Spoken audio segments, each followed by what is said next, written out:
Hey, have you signed up with BLUNET yet? No? Well, let's fix that. Head over to www.bluenet.co.nz and hit Join Us today.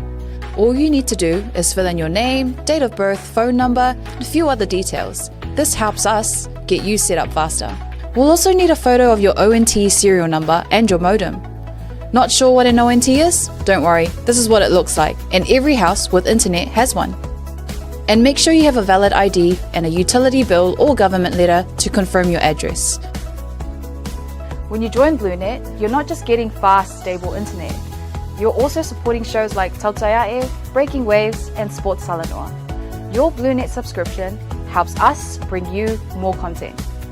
If you sign up this month, you get $10 off your first 3 months. If you have any questions, call 0800 258 638. Join BLUNET today.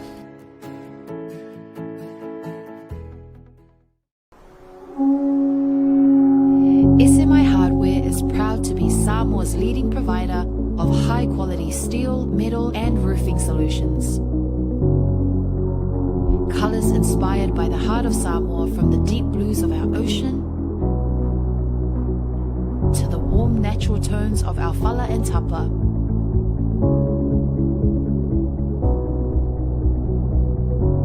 To the vibrant greens of our island plants. With over 12 colours to choose from, you can find the perfect look to complement your home, business, or community project.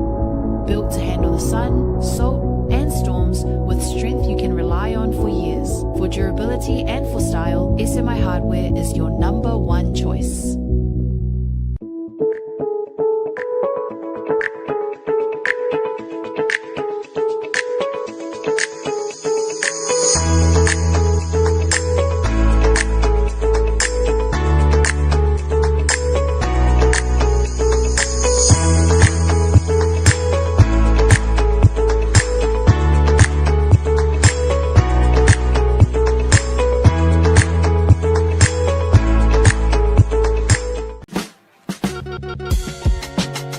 There is no better way to support the 685 than to buy locally sourced goods.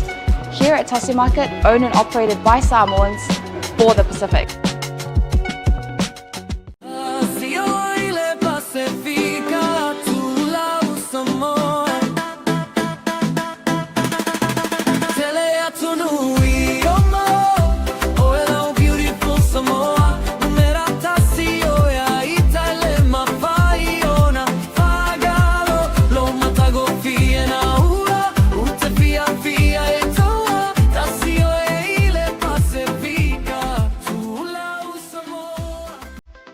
Mo le whaongaina o le talo for voucher. Dial www.pacific40.com ilo pinga te whailangi. O le whiriwhiri le o nanga i te whia whaongaina e pei o whaatonga, prepaid, pili o le vai, pili o le moli, e mwhawhana o tuai le taavale le ngata whailea, tūlanga tau I tau mafa, ia po se keke o le whaipuiponga maso whanau, e mawhai fwoi ona okai, tau o le whausi no whale, mo te malawa I Samoa. A mai ona whiriwhiri le o nanga i te manao le, ona o omilea. Ona whiriwhiri le o le whaoloa ma le nu o lo iai le nei whaoloa. Mautinoa ua sa o le leile whare o loa marelu. Whiriwhiri leo whai o le talo whakautai te whia whatawina. Mai le tolu se furu fitu se furu se lau tala e o atu lava I le lima se lau lima se furu tala. Ona whiriwhiri lea o le upu check-out e whamautu wai lau whatau.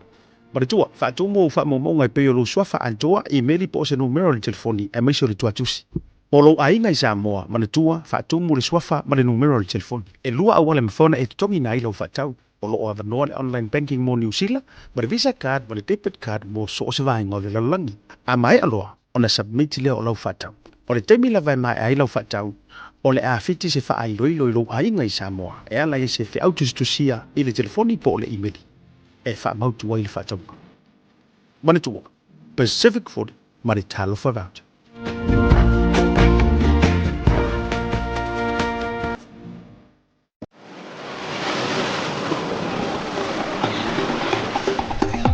Soe fu manuia malalangi ma. O loo ingoa o matai a leota sinau mea tau whao. O a'ua lawyer Samoa I nei le mata ofisa o le WT Compensation Lawyers. Mātou te fisosoani tangata wa whaina mai ta avale, whale whenga luenga, ma superannuation claims. O le manulauti o le mātou au-aunanga ina ia avele mātou ofisa e whai ma fesoasoani I tangata uma o le Pasifika. Aisea, awa e tā ua le mātou ofisa, tangata o le Pasifika. A whai o se tangata e mana o mia se fesoasoani, wala au mai tatou ofisa nei Prispeni Australia e o fitu, tolu iwa lua wha iwa lima whawha.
Talo for lava and welcome to Anavamoana Hotel.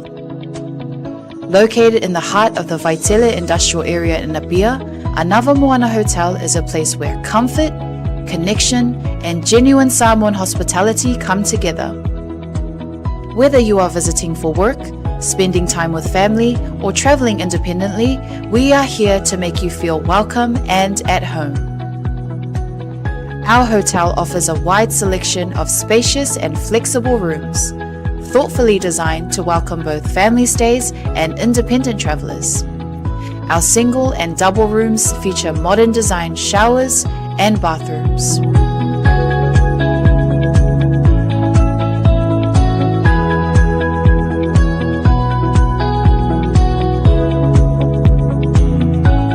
Our family rooms are generously sized and thoughtfully set up to accommodate families of all needs, offering a relaxed and welcoming space where parents and children can rest, connect, and enjoy quality time together after a full day.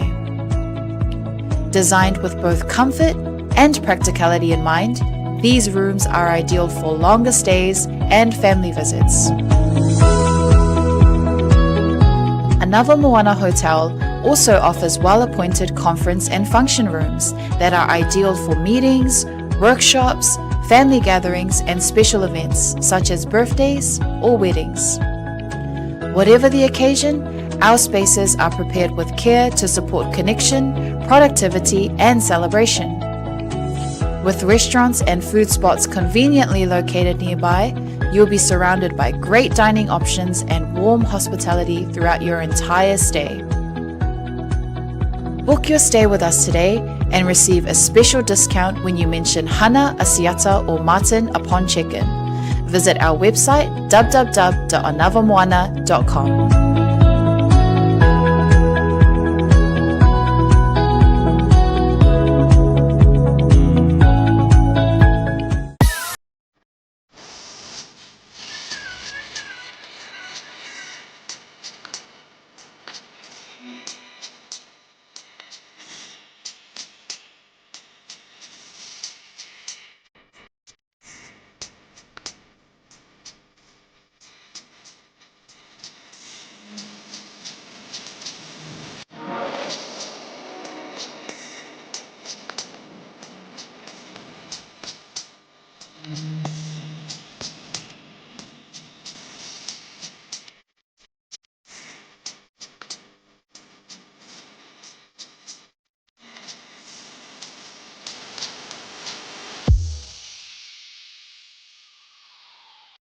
She gets them feelings every time I beat it, telling me she with it. She like how I kill it. Yeah, she like that ooh na na na, ooh na na na. She like that ooh na na na, yeah. She gets them feelings every time I beat it, telling me she with it. She like how I kill it. Yeah, she like that ooh na na na, ooh na na na. She like that ooh na na. Yeah. Welcome home, where every guest is treated like a VIP. As you get ready for your departure, begin your journey at the main terminal check-in. From there, head to the VIP terminal on the left and make your way through security.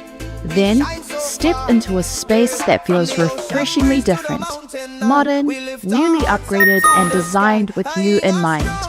At Paleolo Airport, VIP isn't exclusive, it means everyone matters.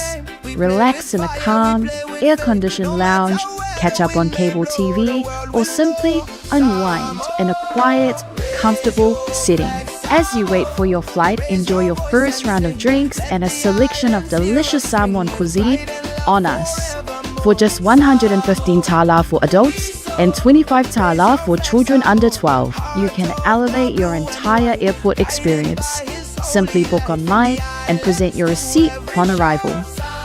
The VIP lounge at Paleolo Airport offers both downstairs and upstairs spaces, giving you the freedom to relax your way.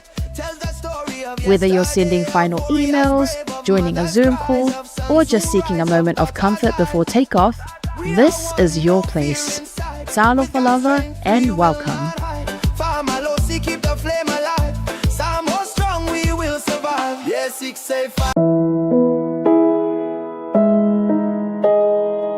O le Aus Pacific Funeral na whaavaina le tasi le afe iwa se lau i whae Sydney, whaamauina o le luai au unanga o le whale maliwa Samoa ma le Pasifika, o whaavaina i Australia. O lea ma umia sa oloto e tama whanau lawa Samoa.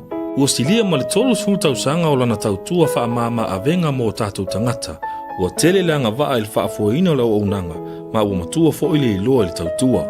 Mātou te mawhai lava o na mātou malanga atu I maota malawa so se taimi e whaatala noa ina mta upu uma I ta pena I aile whai ngā malanga, mo le ua wala au I aile atua. E ave se aile atua tu vale mane le mautono a inga whaanoa noa, e le a whaina po le hali taimi. E tā ua I mātou o tātou tūmanga nuu malu, ma o lana Anavatau ave lava lea.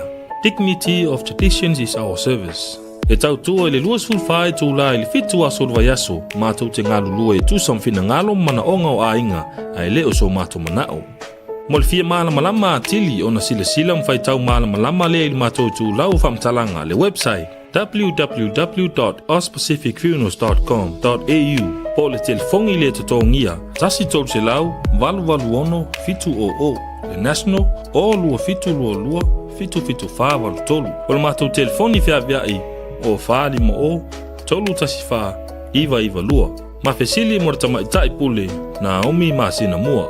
Mana tua na ile tautua le Aus Pacific Funerals Australia, lo whale maliwe le mo moe, ai tautua ina o ile alofa malfa ma avenga.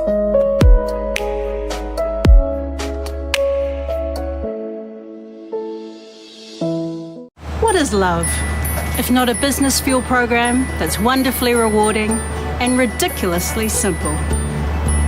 And quite popular with the accountant. O te whātulo atu Samoa tu sai ma rau whaafonga mai.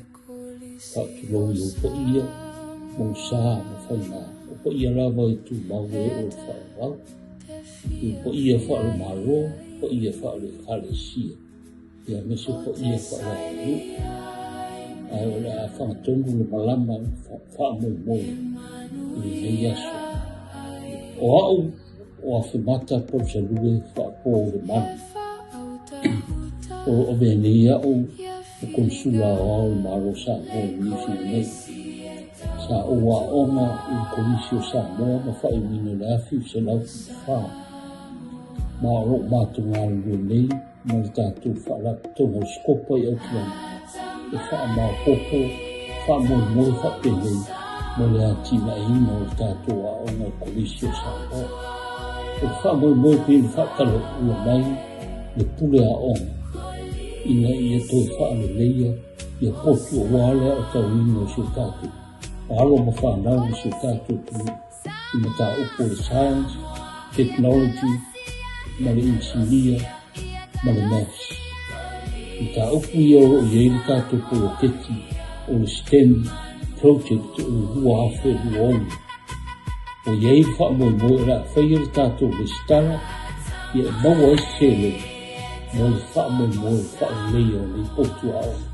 E tāwo tele mo le ao tau nina o tātou ala ma whanau, i tūlanga tau engineer, whaafomai, a machine maths, o technology, o mata upu i olo i eini rau te inga le tātou maro e atia ina ia maua i lea na maa o ano ma whanau a waru ni mana i o Samoa na si o tātou tiu e te talo o tua ima le nganga whaararo o i umana o onga i spolisi o Samoa o wō paanga uma ia tātou lafo aso o i tātou ngā lua whatasi ia e mafai e ona whatau nuina le whaamoe o le tele fo i lima, e māma ai, i le rena.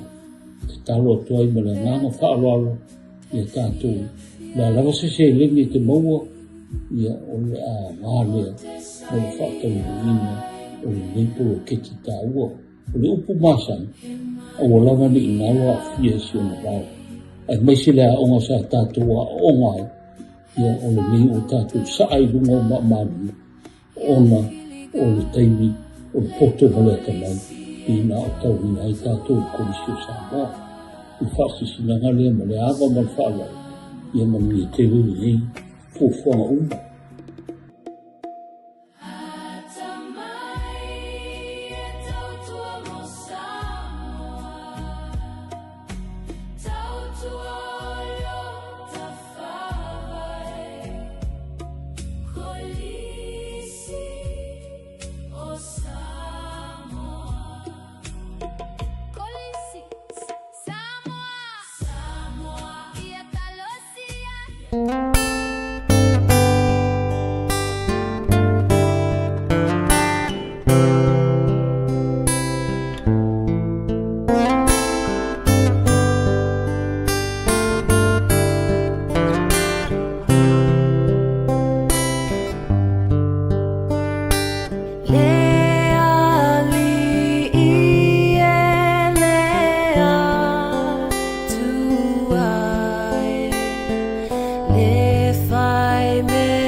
mo na itulangi mo na territory. E iei le manatu. O lea tau te a day behind. Lona winga. O lea fato aso tofi o tau. Ia. O lea lava le aso. Pea o la sauanga Yesu le tuspa ia a. I di mera o lea le aso o lea le. Tāpua i mai ai paule mea kaudia. Ia, i o tau whaia i lea nganga ma le wha maoni mo tau tāpua i le lei ma le loto le lei vi ia Yesu. O le winga lao lau whamatala.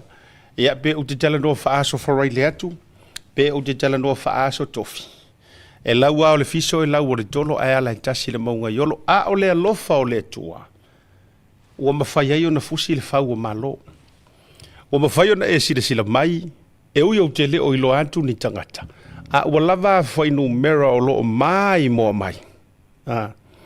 Wa lava la whainu mera lo mai mo mai e whai ia a mata momoli ia o la o tauta po inga ia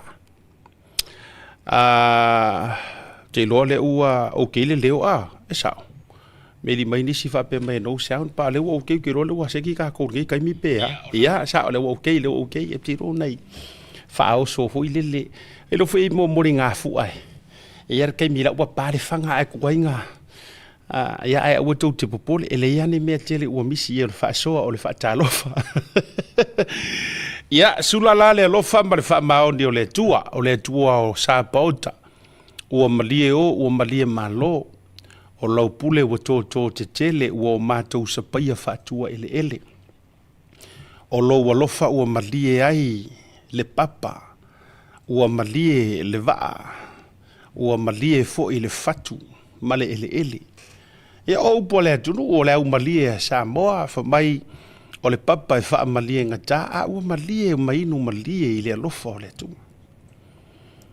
wha tolo ngā dama o le papa i ngala o le papa i tau o le vai o tausala vai o moonga whanga i paau whanga i lalau pule i mana o le lai o tui vaa o a uma upu le umalie a Samoa. E whamai wana o vai o sina le whatulua e whamalu e te le lilo e te le lanu. Ai a tātou tofo i le alofa o le atua. O le vai lea e whamai a e inu e te le to e fie inu lava. E puna bea. Le vai lea. Le alofa leo le atua. Po o a mea o le soifuanga re ngei pe fai mai fo i upu e sula ai e manaia. E saafi ai tausala. E susofi ai upu o le tulatoa ma le fueloloa o Samoa. Se e le lilo ai le lang. A o le alofa o le tua. E fiu. E kau ke fe ausi fa mai e ke fe ausi. E ke fiu e ke fe ausi e ke malemo i le alofa. E loloto e lautele. Loloto lautele, loloto lautele, le puna. Vai ua tafe mai, Loloto lautele, le puna. Na vai ua tafe mai. Vai kako ie. Le alofa le nā o le atua. E mai e ngaka i au kuli vai. Mai e le ngata i au tau au. Ai ke a au i longa mamalu. Ia. O ia tātou te malia i mea uma kako ke whaia. Awa o le soifuanga o le tangata. O le mea o le fiu e kau wha malie. Ia. Ia. Ua ma e kako e fiu. E kau ke fiu a ukango nge wha kau sau lole. A utango ne wha atina oe. E umangengo ukango wha atina oe. Ai e alu mui a ukai hau. E umango ukango wha a lunch oe. Ai e uaru whai o ukala i le afiafi. Mai. O le soifuanga ai o kako. O le soifuanga e whemomo wai. Ai o le alofa le o le tua. E le mafai o na ave sea. Alofa mo oe ma. Ia o le alofa le na o te fia whaata alofa atua i le reivanga o le afiafi. Lo le soifua manuia ma le langi e mama. Ia.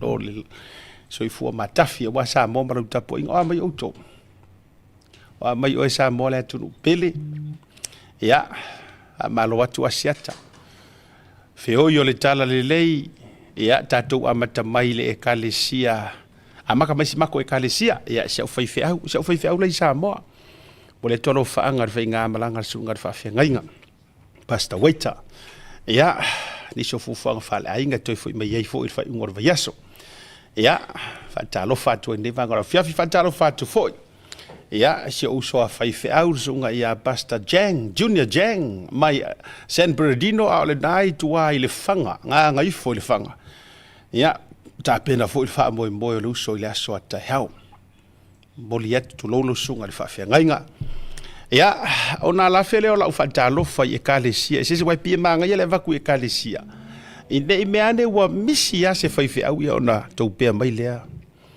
e fakasa mai ona faaululunga se ia tafe mai lava ia I fai au fatu afa mai se taimi lata mai nei mau tau fore tu fatalo fatu ma lore soifua maua malangi mama ka ko wo ide me ko kisi mai le faaululunga se ia pa ia fai au fou mo tau fore tu fatalo fatu suafa malo Yesu Keriso tatou wo katoliko sawa mai le aki epikopo ma le faaululunga taitainga patele itu ainga sa tamaitai za ia se ia oa isef sosoangi po se ki a kongo foko a fauanga ngafi fatalo fatu a siata ma le Tautai A'e le vaenga o le fiafi tatou wa vea ele kalesia Keriso la pa ia asa ngatai mai ai se o ma walunga lo to finga ile area ia po Samoa atoa ia pe au mai fo itainga faaululunga perfecta apostolo ia se ia pa ia epikopo mo utuuma ia mai se le autala I fatalo fatu so fa malo Yesu Keriso ia afea ele asofitu e kalesia asofitu po le misiona po le tuto tasi po le ale tu inga ia tapu inga o lo tapu ile sapati sapati asutona ia fatalo fatu mai lava ile faao se io o I fai au fatu a mata mo to fritua tato o ifo e kalesia fa potponga Keriso po e kalesia assemblies Pentecostal churches LVI le VOC Voice of Christ worship center ia wa ma ekalesia even ekalesia tuto tasi ai fa tuanga tasi fa olaina le taulangi tatou fa pena ia fa talo fatu mai lava I faao se io oi se fai au fatu a fa una nafi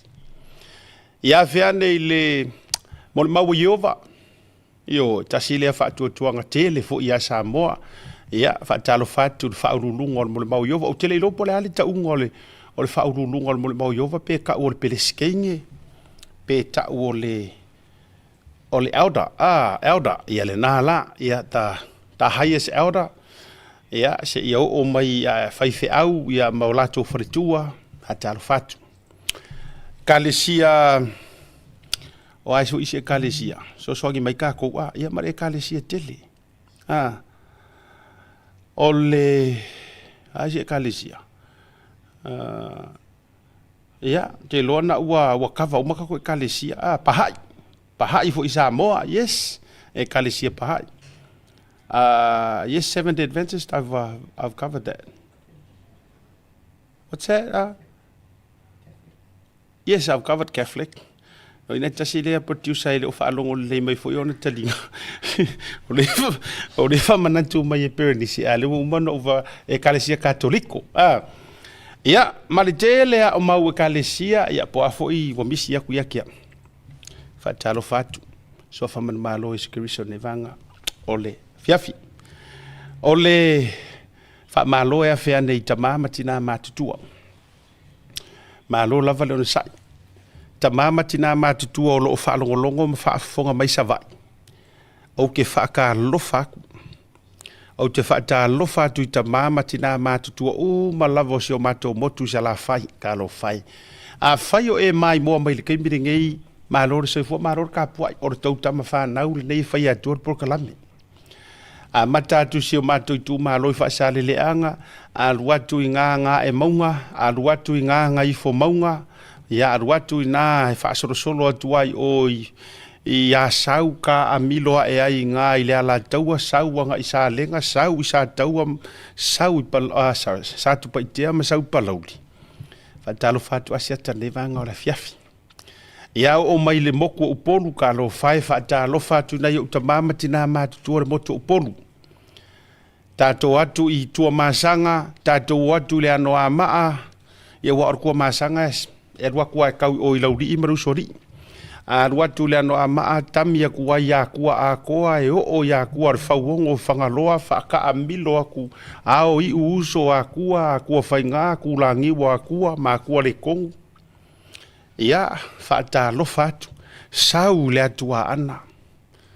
Sau ia se ia so maka a milo ka kou I a ingaritai. Whaata lo whatu ta mama tina mātutua. Fea lea te mai mua mai ai, ma molia tolo whaanga o Asia ta mo oe. Se taimi fo yo o mai lei a daua, whaia o masui o le tātou porkalame o le Tautai A'e. Wha maa lo le tatalo, wha maa lo le ono sai. O kei lore ke leo ngei maka upu wha to a tau si la fia. Ona o lea wha to a maa tau pisa atu ai, ai lea yangi mea wha apeo o wakua I kou kiwi ngai sa mo e sa. O le va ekalesia Nasareta, thank you. Ekalesia Emanuelu, thank you very much. Ya uto umai so ni mai ekalesia Emanuelu Nasareta, ekalesia Samaria, ya auto umala fa talo fatu fio yo tala le. Fo I mai la fa malo mara fa talo fa. Ta mama tina matutua. O le kele o ngai maka au puele kai kalango ai TV ngai kongo Samoa. First, they know e lau ke sila fia ai momusu e faʻasoa me ia I ke iwo kou iloa. Lua, leanga o lai le maro si anga ma le pūlenga vaenga whaupawhai le HRPP ngā lako controllinga a koanga. Lea la ua whainga kai o ngā kau kakala manga ngana mai ai si kiwi e kongo Samoa. So e kou ke le kai karangoi me au ke karangoa kuai. Le kai karangoi me mau ke karangoa kuai mai si por kalame I fafo. They will never ever.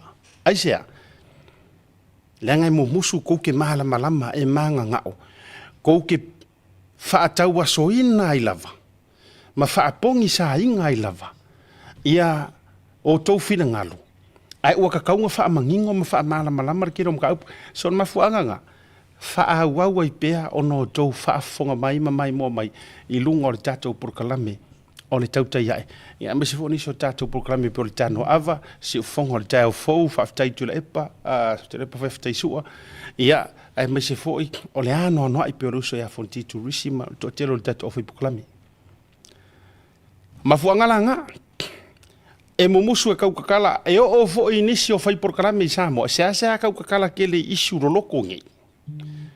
Leanga o laengo ngofo mai le tulafono e sai ai ngai fofonga o nei tangata tulo e le ava kuna nganga le e le ava kuna nganga fa faingo fie e fefe kele mo musu e kaukakala ai sai kia lako ya e auto te pole e avatu mai lungo o tatou proklame o watu I tutuila le motu salaia fa ta lofa tu ta mama tina matutua na ole aru whakarufa ta mama tina matutua umala vore motu o tutuila a Amerika Samoa ia mai lona whaata milo sanga se ia koe pa ia mai I ngu ulima o I whangakongo mapangopango ia whaatalo whatu si o tau motu ia ole motu e whai mea mawhai ole motu sa ili malo whaatalofa motu sai manua whaatalofa mo ua wholo whatu ma lo le soifua maua ma le langi e mama ta mama tina matutua pau walo le moku o ke fio o ia se aso o iluma o le motu manua ia Amerika Samoa karu so o Amerika Samoa ai ia le aso yo oi matulau ele motu sa ele le moku sa ia fa talo fa tuai o to sa mo to tau langinga malai tafunai, malai o le totoa, malai o le manino, malai o le vavau, wa le whalitau eitu, ma le whalitau tangata. Ia, matua le tu. Ia, i le tui manua, la una mo tasi. Ia, ai mai se fo ia, le motu e, pola pui pui e tam mātutua. Ia, wa sua ma vai whanua fo mai tūlangi. Tu au mala tau sa on sa le au mua ma le launiu sa lua. Ia, whaata lofa le nā mo auto umala. Ia, ile nei vaenga fo i, o le afiafi, ma lo le soifua maua, ma le langi e ma. Ia, olo manuia mātou ni usile nei, to e tolu, ma le afa masina, o na mātou tu vaile, le mātou whainga pālo ka keli. O le mako whainga pālo ka kele, o le upu mongi, ma le upu ka ukingo, ua le aiso mātou whaatua tuaina, ua le heifu iso ka whaakua kuainga o le national. Vai nai le manga ia. O issue le leila ia. Lenga o le ku malo le national, kei mingei i le la whainga malo so whaatasi ma le New Zealand First, ma le Act. A o le akungu ula vai o ngi usila, ua matua i le fia ma le to telo tatou Pacific ma Samoa. Wa uma fo i wa uma fo i le au ngā le national la ko wia. Wa uma fo i le au ngā ma le leo siuru po o laksen. Fesiri tatou o i le leipa o ani mea mana nei a le leipa o ke leiloa. O ani mea mana nei o le leipa lato. E le ai mea maanga ngai o le leipa o iai fo i ringi kai. Wa ua ia malau tu lai malau. E matua ave la ulango lango sua i se o inga o vasamanga ia Winston Peters. Samoa ia te roa, Samoa i South Auckland, ma Samoa i New Zealand atoa. Tatou le na. Le ua whaamanino nei. Ke le leo ngā o sia koi inga. A kongu e paule o le makai leo ngā ia Samoa wa vasamanga ia. Ke leo le si au lipa le ngā ia inga ngā re tahen mai kua. Tahen mai kua. Au kei roa, ua umaku le manga ngai o leipar kai me o taito Philip Fio. Mangiso i la kou ngā mua. Ke refo i leo ngā sko i ngā o pito lato. Ia. A or kai milan ngai. Wa no school before kula o le whale o ie. O le wingo la whamitalanga. O lea mau te tāpena le mato whai ngā palo ta teli. Ia. E pule foi New Zealand, po ai leo le aku i foi le pawa. A ele ia se ngulu foi le ma uma e o uma e se vai nga paro ka o e la filafi ia sau fake page ma e fale ka faleanga ma ka faleanga ia. Pili wola o ina le ma fau tanga teinei. Ai e rongo fie fa kanga ka ingei e fai tala leanga o kanga ka ia. Le sa o ia esta tofilau la zona na fipo esta tevanga. O tangata ia e o mai le so e le ipa loka ma i mau ai sikisengi ma i mau ai ngofo mau e le i koe o e le sikala ma o e pa loka e longo fia tangata lenga e fai ngofia i tangata ua masangi le halu e pa loka wa e masangi ma lo lea faya inga lea ma lo lea faya inga lea ka ilau paki pa ulau paki wa masangi ai le o langa or kangaka e active lava ma halu e pa loka. Ai longo fia le au ngofo fale le io e le skala. Kama mua iera fefeua io mea. E fai o le whaafia popoto. O le fia iloa. A karangoa mai pe e pa ure langi. Ai o ai pau wale ofisa la waru so. Pau wale ofisa e masangi e ngale wins. Io e le whamanatu fo ile mo tatou nik. O le sika ngaka le ingei. O le tautala. Ai ngā pau ale ofisa la e usu iei le kae au ma le vai aso ako e le i alu ai sesi ofisa. Ngā ale work and income. Ai a kalangoa mai ngei ma wha a kalangoa ma wha mai meo le immigration o a uma mea uma pe a pa uma i le langi. Ai le i le stala o le tua lalo. Ka pengar ka kore skala. Tatou o mai tatou le stala. O le fiafiri nei. Mana ia le tatou porkalame. Le ngata o tatou issues o le a tatou whaasoina, ma mafea ma le sunga le ataua. O le a tatou wafea foi ia le tatou Media Watch, wa walua aso le tatou Media Watch. E le ngata i le au se taimi o le afiafile dei. O le a join mai ai le fionga le tamaita i loia. Mo le uru i taimi runga o le tatou porkalame. le fionga ia mai ava vise kota peteru maua le avanoa ia e fio mai ai le fionga te mai tai loia pe su mai le sunga te mai tai loia ia o le fale tua fo i o le fionga ia i le sui ua toe manu malo mai ma toe ave i le fatu tuanga sa fatalua ia ai o le asu mai longa tūlanga po olona pūlou o ia o le tamaitai o le tulafono leva mai lava lona malama se i whaamangingoa na inisi o vala so o tatu programe o na makua se kueri whaakakusa ai tau tiri o malolonga o no afarwha na o na vatu a whaamanatu i tātou tue whaamanatu o na i tātou notices ia li tātou lau mua lupe fwoi vau ese mo o tau malava fia o tau wina li tātou lau mua ia o le ngangana ma le anganuu me se fo o le whaato whala inga ma tiute ma matawhaioi aso nga fua tā le fitu tātou whailo aiai wera pe te whaauau pe e te fou e te mana o te le stala awane MCL aso se furu o le aso nga fua tā le fitu i le address le na ua tu inatu se lau varu se fulu Weymouth Road i na i Melford Park i le tātou stadium le na o le tātou whale haonga wai le haonga kama se whaile stadium lunga la e iai le tātou hall le nai ai ia whaatau nu wai le tātou inductions pati ma le awa le tātou whelo inga ia ma a mata i tātou visenga a songa fua a solua ai mese o le fiafio le a solulu ai wane emisia e te suatu pea e fia le stala le a sofai unei se lau ka lai ke le ska lai ai free mata upu mo le tolu masina ioi ia au lau le skala nga se ki wai lo wa vanoa ia tātou te faʻasoa ia pe ana fai atu fo i to tele ila tou silafia e ta tala i fo ina le faʻatou fala inga nisi o tamama le lau wao sina o le tunu e tu wa vanoa lava le aonga ia tala le vanoa e sua tuai asonga fua tātou felo ia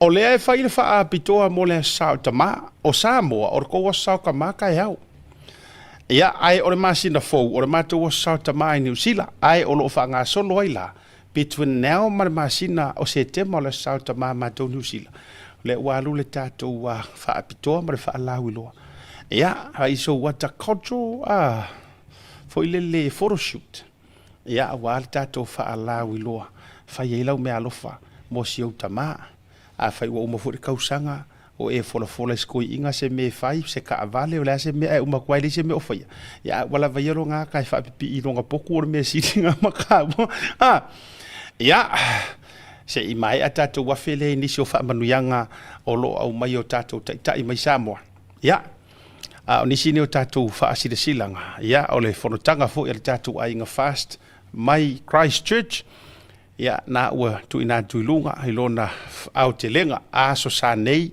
fa mole o to umor tatou ainga fast tautuana mai lau sfuta la pe ona masania i masina te tasi le tatou la fonga a fale lima amata no foanga masani luas fuluta la lau le stala mo le tausanga e tasi te tono le maftanga la ainga fast se lauta la le stala mo le tausanga atoa o le a faya i fo i le tatou swinga tofi kasi le vaenga ka uasol ka fia roa po o yengi si ka ko mafukanga o fai menko usui nga ko fia fia fa ai loa kuma acknowledge ani si o to finga fo ya o Christchurch le la fa yalla to sui nga to fita sile ano liu la to fontanga fa tai ole laulau marche te fono o le si mta fale le u fa o mai le la to foi ta penanga ole ainga fast mata fale Hawaii ia o le tau fono tanga a inga fast Hawaii fa te tele le sa tatou feiloai ia a so lua suma le lua o kuso le tau fono tanga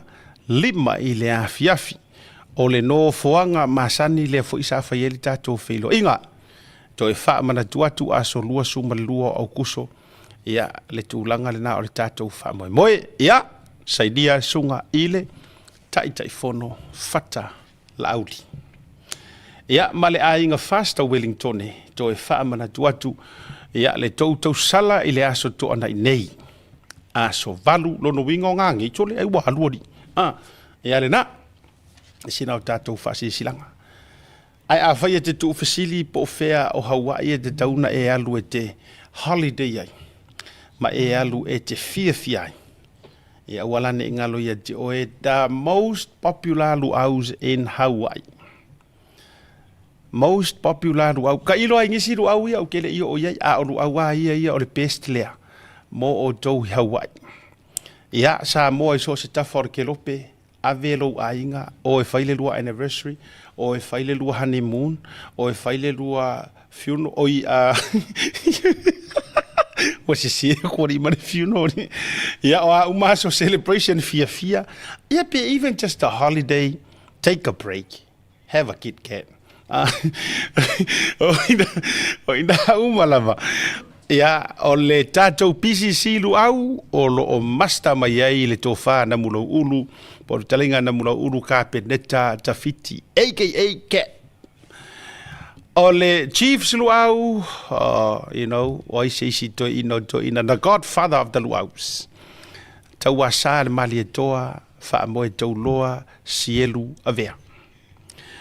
Tatou asiasi i le toa luau, ia la sifi mai ai ia le fionga ia tui maseve, tammo le momonga. Ia e me se o no so ia Billy, tui maseve Dennis Matai a marisonga ia Billy Willy la faile. Kamaiki CCWS. Ia mali tatou tama mata utia le ala o la se kumula e sifi mai lau kamo o sa ili aso pule tui malantu ole main security le a pui pui ia a ole fionga i tamo re mo ngara fionga le sa o ia fanana e o se yuli kiri ia o ia le master mai lu au la ngai fa a ali Hawaii pe ke misi umangi simia ai tauna e alu te tafao ia mai fai ia o le na e loa ono lungo le tatou proklami o le Tautai A'e ma wai sau VIP sittings ia wala ngai fa benga e ia mo meo VIP piko i luma longa lua ia malongkot longo inga afa o lau sa ka unga e muri aku piko i kua ai ke ala kurala ka u ia yo lenga e mau atu ma refer to lungo le tatou proklami o ko meki ar mor ko lau luma ai le e ko kongi pe ai mo wai luma e mor fa mama tatou marolonga foi mai e a fa fe lo ai godfather e lungo le tatou proklami ne vanga fiafi mo le whaonga ino le talo for voucher www.pacific40.com ilo penga te whailangi o na whiriwhiri lo le au nanga i te whia whaonga ina e pei o whatonga prepaid pili o vai pili o moli e mwhawhana utuai le ta vale le ngata whaulea tūlanga tau i tau mafa ia po se keke o le whaipuiponga maso whanau e mawhai foi o na okai tau o le whausi eino whale motu malawa i Samoa a mai o na whiriwhiri le au nanga i te manao le o na o omi lea o na whiriwhiri lea o le whaoloa ma le nu o lo iai le nei whaoloa mautinoa ua sa o le leile whaoloa ma le nu Filifili leo whai o le talo for voucher te fia whatawina. Mai le tolu se furu fitu se furu se lau tala e o atu lava i le lima se lau lima se furu tala. O na filifili lea o le upu check-out e whamautu wai lau whatau.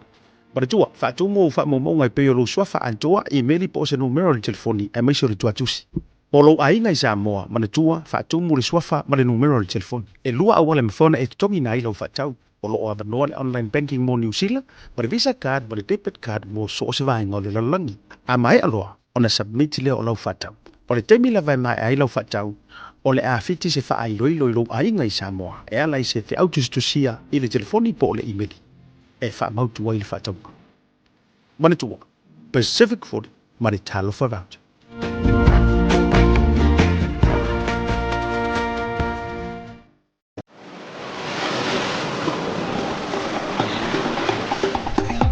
So for manuia malangi ma, o lo ingo o matai a leo tasi mea whao, o a ua lo ia Samoa i nei mata ofisa o le WT Compensation Lawyers, mātou te fisosoani tangata o a whaina mai ta avale, whale whenga luenga, ma superannuation claims. O le manulau ti o le mātou au nanga ina ia avele mātou ofisa e whai ma fesoasoani i tangata uma o le Pasifika. Ai se a wai ta ua le mato ofisa tangata o le Pasifika. A whai o ese tangata e mana o mia se fisosoani, wala au mai tato ofisa nei Crispini Australia el o fitu, tolu iwa lua wha iwa lima wha.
Talofa lava, and welcome to Anavamoana Hotel.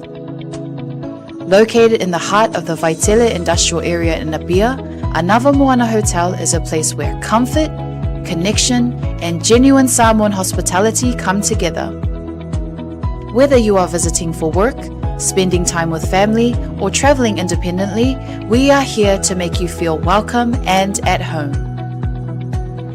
Our hotel offers a wide selection of spacious and flexible rooms, thoughtfully designed to welcome both family stays and independent travelers.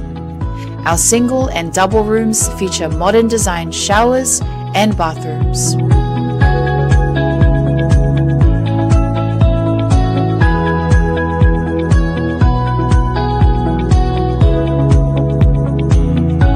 Our family rooms are generously sized and thoughtfully set up to accommodate families of all needs, offering a relaxed and welcoming space where parents and children can rest, connect, and enjoy quality time together after a full day. Designed with both comfort and practicality in mind, these rooms are ideal for longer stays and family visits. Anavamoana Hotel also offers well-appointed conference and function rooms that are ideal for meetings, workshops, family gatherings, and special events such as birthdays or weddings. Whatever the occasion, our spaces are prepared with care to support connection, productivity, and celebration. With restaurants and food spots conveniently located nearby, you'll be surrounded by great dining options and warm hospitality throughout your entire stay. Book your stay with us today and receive a special discount when you mention Hana, Asiata, or Martin upon check-in. Visit our website www.anavamoana.com.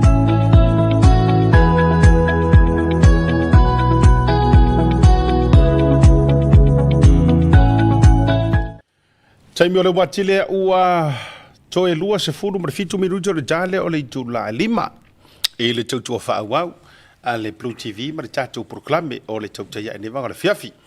Ia o te fiafia whaelo atu wo ma paanga ma mai me se fo'i o le whanau i ma o lo mai mo mai ia o le fo'o sau papa. Le fo'o i lunga o proklame ia le tatou le whaatama wa fo'i ia i oe outou uma ia o le sunga ia Godfather lei a daua manu fui nimre ia i lunga o proklame. Ma no le soifua manu ia ma langema.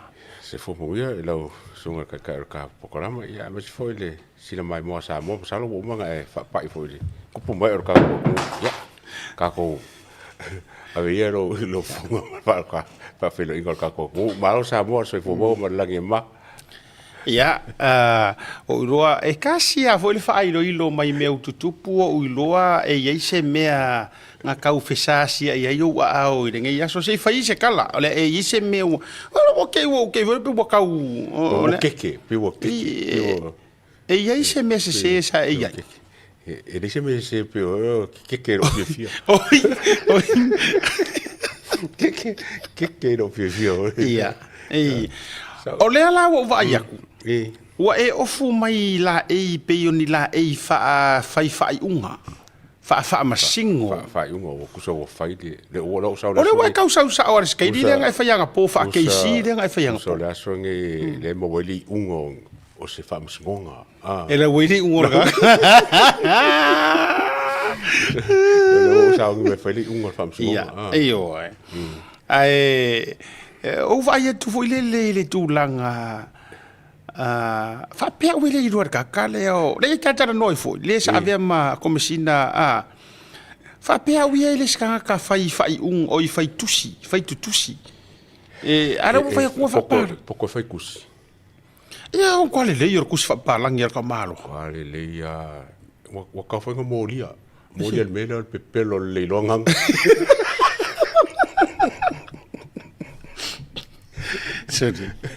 o ke fai ako kangaka o le mali e le atau o kangaka o makua fia li e pepelo malama mai luma o le aku sa awa a fua fa ma fau le atau e fai se ke le o le se lengi ngā lu le fa li liu ia ai ka fo e fa li upu so le ke le ku pe ngā lu le mele Ai va ai la ia i lele wo so ha e fai anga kusi le tatou di editor. Yeah.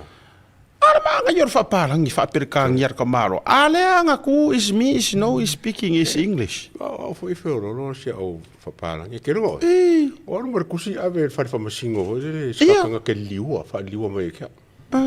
O que le mama la mo ele. What too expensive ke le. Ia. Le alur kamaro. What expensive ke le upul.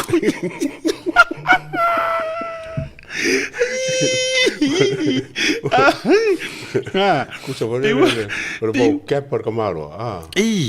O quale mamma. A ver quiero cani ele mamma por kusu singal kamaro. Ai, what too much. Too far.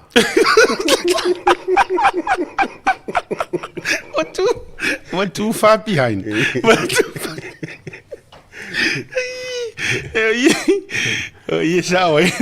Esa o de kala voi le. Ore lis kor sipinga la ku. La ku ro pau mali. La o pau mar ko inga fangoka. Hallo la fai va. La ke isi kamaro fangoka le fa ko ra ka male lang ka male. O mela nga uskali nga menga ka o criminology. Ya, ora, ya, ngani ia, mai ke mamla mai menga criminology. Ya, mai si ka ma lore le va le, hai, mai ia nga. Ma menga ka o sociology, biology, technology le. Ale la, ala le mawology le ka o. Ale lore va, sa e lo mare va. Sa e lo mare va. Wa fi wala so se me vai. Wa male le mo fe ausi e ke fa ku ngai kuar ka mai le fai la fia hola mai lang kam hane fa mai no marcar fai e ke mara me ngai ka o le swimiology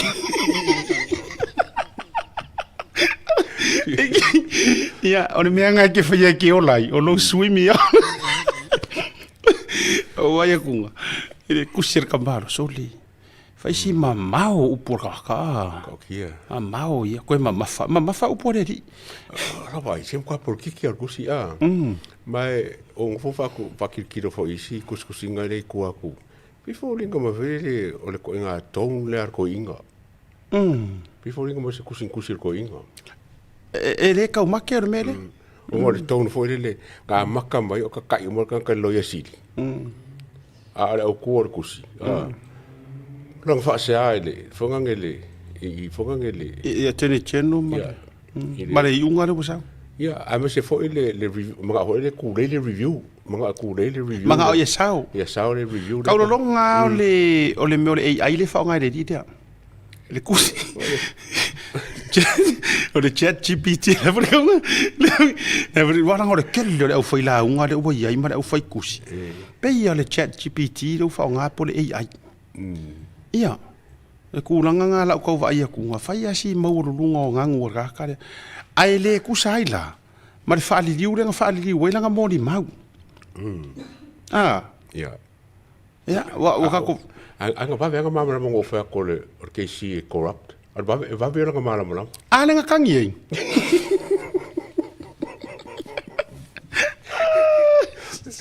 E fai fali upo a ka le corrupt a mama mo le ngoro por corrupt. Ka fa mai ia ngangu ka maro fa mai is that word is disrespect. Poko nga ngangu ka corrupt. E fa ke ele ke i fa masingo. This man e corrupt. Ai o sor ka maro fa masingo. Yo Your Honor, this word is too for my. This word is disrespect.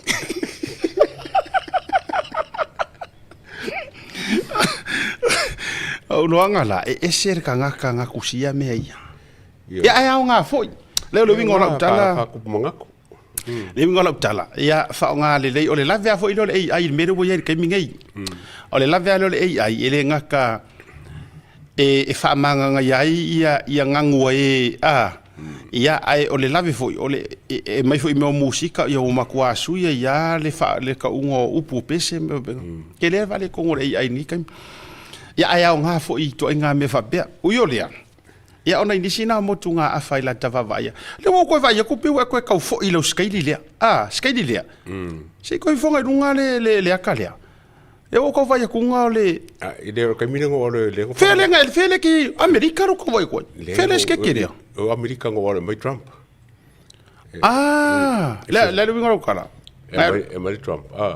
E ko ngia ia lau uru ke mga aparai i CJ. Lo ke ve ku lau sa fa i mara sa mala. Ia. No sa mala la pa oro mo me. O fienga nga sa media. Ai fe lolo a.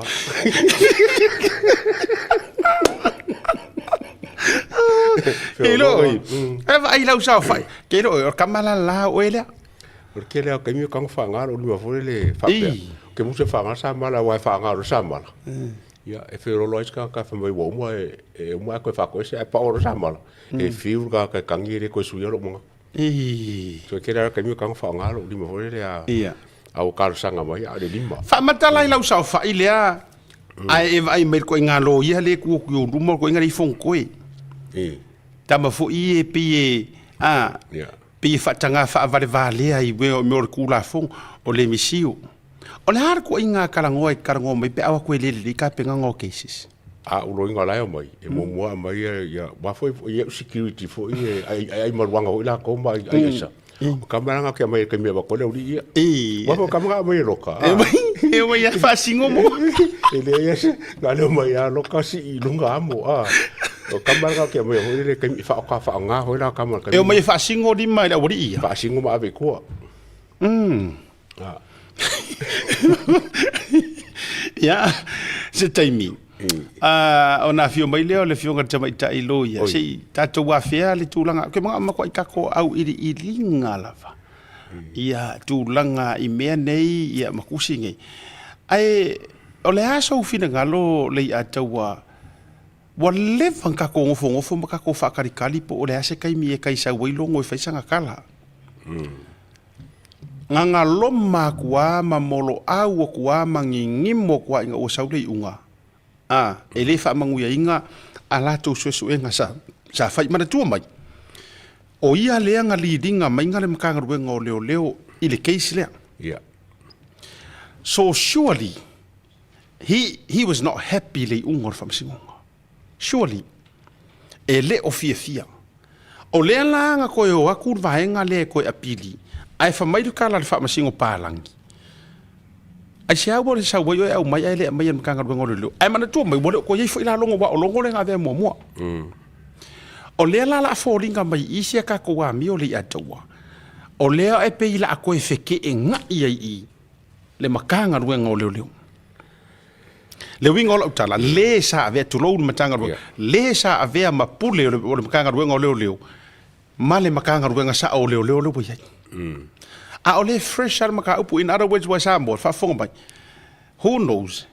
Makua ke e amale fia longo fa ungai u fa ngai o e Samuel. E afa masanga. Wa ke lo longa ma fo fa pia. E ka kaunga la lango men maka ngaro ngao e ko fa o le pidi le ari mo. Peikai.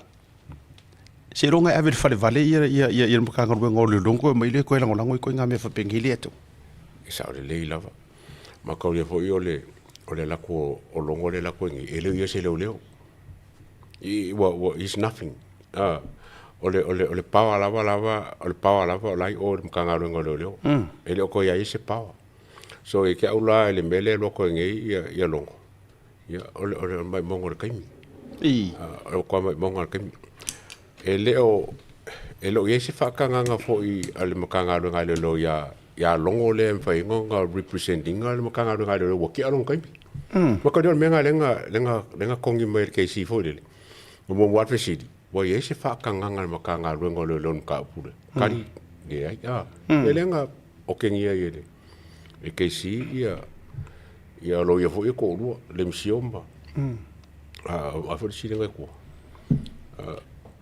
o le video ai u ko lo la o sefo ai u yo ya ko lengo ke ngi la o i lunga la wala le o ka fonga le ofisiria le al fonga nge fa KC pe wa yai se fa kanga al kanga lunga le a kongola le wa ko va nga ia longo fo le fa pe o longo lenga i ka media ai mo ko le longo wo le sema so la fai fu le ngalo le la ka o so la le ka pule Ia, o ke longa ele mo se kai mi lo ia o fisi fo le kasi fai. Ai mana tua mai lei ataua. O la ua ye ko orua le ngafkangisi. I le kai mi fai le. E le kai mi o ko lau longa le hearing. O li mongi malongo. I lalo le makanga ruenga o leo leo. Kusa o lenga whaonga mai le makanga ruenga o leo leo. Ai kusa o kangaka ia behind. O la ua e angar kan. Lea la ua kau fai kuku umai le e la ua ko orua. Mana tua mai. Sa mamafa li mongi. Onga o langkama o longo. Lai kukongu. O ifo isa moa ua tau mala mai le HRPP le anga o le ku ai ngā komesinga sai ai. Mai lai le isa se ha maku kalang vaku. Never ever trust. E maku a le anga. E paurukanga kanga rifo kau kari le li le ofia me. Ofia me. Le ala fo ile le ngā lai ngonga whaia umare ke le dirty works. A fo ile dirty works lea. E umanga waku ngai leo e kau whaila ko ngā ruenga sao. Ai koe ka me milo i kua vili aku iai e whaualo. Ka ofi ese di o marmeanga. So he was the person e whaia ia dirty works ala uporkiki. Uma e fo ile le o saungi aku ia pengi a minga o le a o e koso mai fia me ko kong mana tua mai o e a mai langa o ia le o masaro mia e mea ia. Ai ka amilo aku fo i kua vili aku ia longo vaku markusi kiki ese ai pengi a minga marsuesuenga vai. So orkanga kalalea, orkakalea. Le nga whaia le dirty works ala uporkiki. Ai makua langu moanga le nga. Ale ua fiua nga ngarka mai moa sa moa ua io mai. A ese me le i asiaka o le official lo yasili ia mau e mangi mori anga ia longo. I longo i loa o ngai mea umalava ai whaia ma le loa. E kasi lea makua i koso i kokong. You know what vai atu i meua tupu mea pani marama malanga vaenga. I fiki kulo. Kasi ia ka ngaka leta te whai atu kaunga koe kofu i kangu malala. Yes. Koso i kangu malala. Nanga o ia lea nga fixinga rekele o re mau ngasu. Ia. Winga nā lea te whai atu. O lea la, wa umalonga kama mamafa. Saua mai kama mamafa, saua ere o re mama a ua kama nafi. Saua mai kama mamafa. Saua le mama. Ai mala mamafa. Saua o ki fasau. Pa autu mai mare mea sa ua le paua ma apiu sa le paua kongo na makanga ruenga o leo leo. Sa meme malangkama urupo o corrupt lea. Lenga lea la koe whaianga ngā ruenga leanga. Le ri leo rimongi. Le la ua kau whai ku umare mai kau mai Samoa. Ua kau whai kuku umare O makua i empty ya. Le langa kau mo whai e whai le apiri. Ai o aku. Po mai ele whaamasingo re keisi maka o re mea lea. Whai mai. Ele se mea o ele mea lea. O le mea ngai whiko i kongu makanga ruenga o leo. Siaki aku makanga ruenga o leo. Ua out foi mare maa whala longo ia. O lea la. Ua peia ar me foi lele ua fia pa i le. Ako la au orfea ngainga. A ua poroka mai ere ke rupi ma lea. Mare perua. Ua koe fia pa i li mai o. Ala ua wha. Ua pui mai. Ua le sao aingi li ma ele e koe ka ngofia koe corrupt kongon makanga ruenga o leo. Ai ese mea maali asia kai mai kau. O le ese paua ia kuile epa, le ese paua ia fiame, le ese paua ia longo. Wa bese uma paua ka ngakangi. A le lava ngofo mai, o me ka ua ngai kia. O le lava ngofo mai. Le ese paua ia ikenka. A ka uma lava le kokongui, le ese paua ia fongenge ia fawalo. Before ringa fole le ko course reunion ia ku Samoa. Bese reunion fole le au corrupt.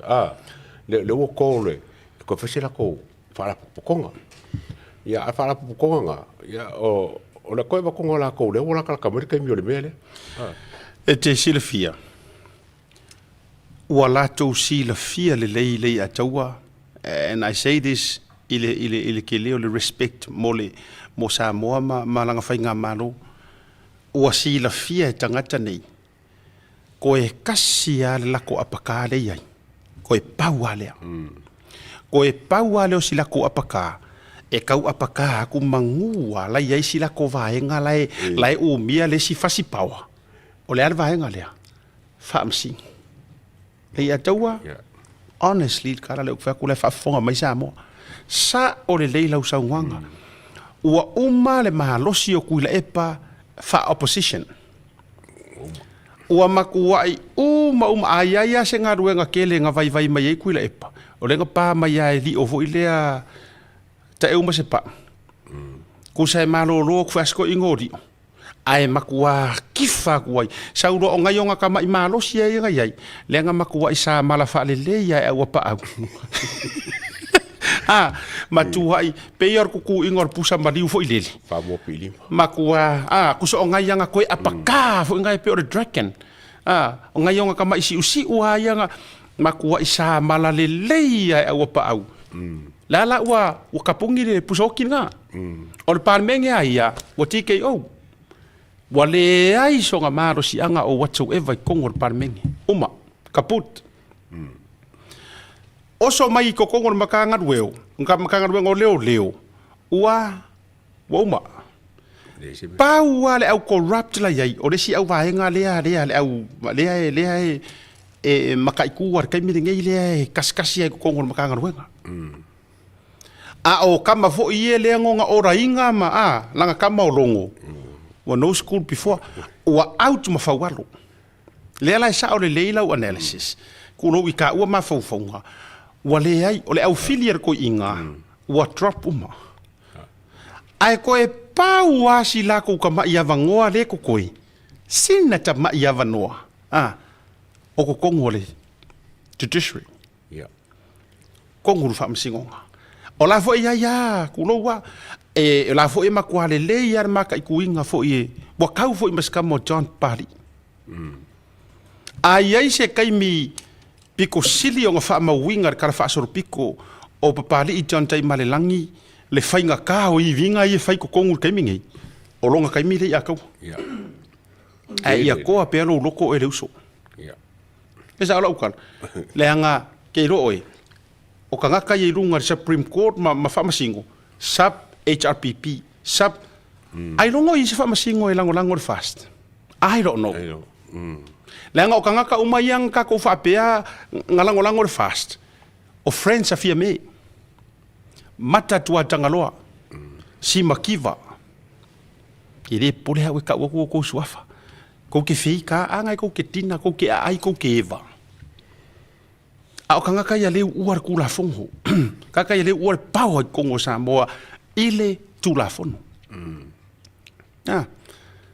ki le rupe ni fa masingo e fast ke lo ai se fa masingo o ke longa nga pauanga o fa masingo o ke longa lai e le fa pe fast a or kanga ka e makua mala malama ile fa maongi o le fa iku au ke lo ole sa ke le rapiva ai ples ke ngor fa masingo pa mai so lo mai ale mai nga ai o ngai le o ke le nga cases fo I fa criminal e fuaki ala o karmoia ke do pa wanga ka ko si che ko evak mangis ka wa o maku fo sko inga ai nga ka fayak ko e pa wa le wa vai le ko ela ko fa wa lo le ka pisa mai le wa mata o le la ko e apaka muli le ato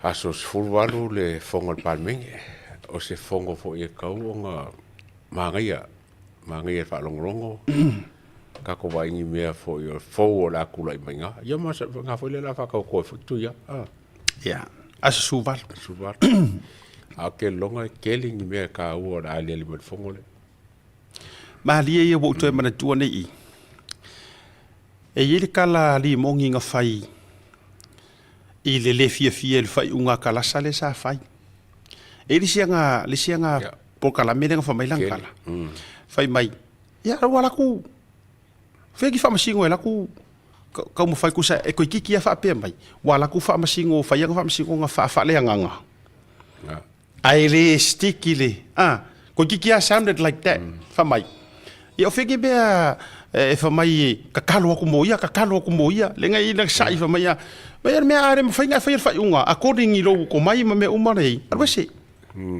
tole o ingo ulo ai le ato sa o makua fa mala ya ola inga le ku inga mafau ma fa ma inga La whawhewhia, how dare you say that?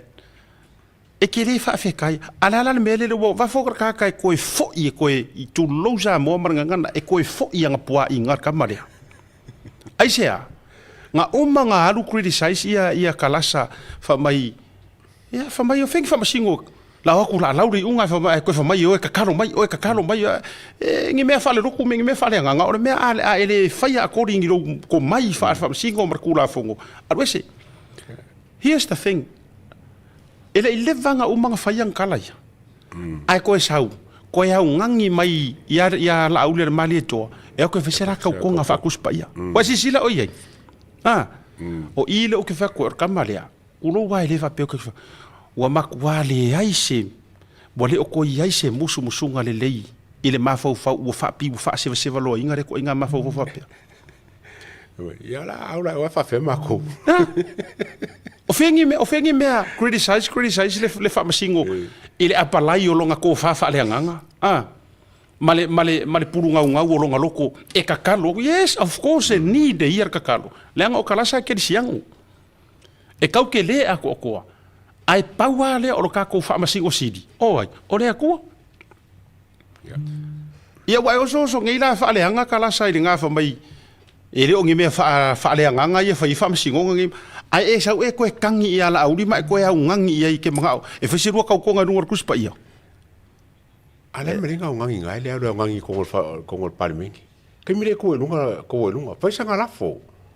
Paisanga lafo o e... E whaingi la whakau konga. Whaingi la whakau konga. E musu e whaiwa e kongi I whawhere am se kari kongu iei. Lai, ole mantua sa mo o tautau mo mai le faʻasoa le fatu. Oka se le make sense o mea arka mai ki kakalea.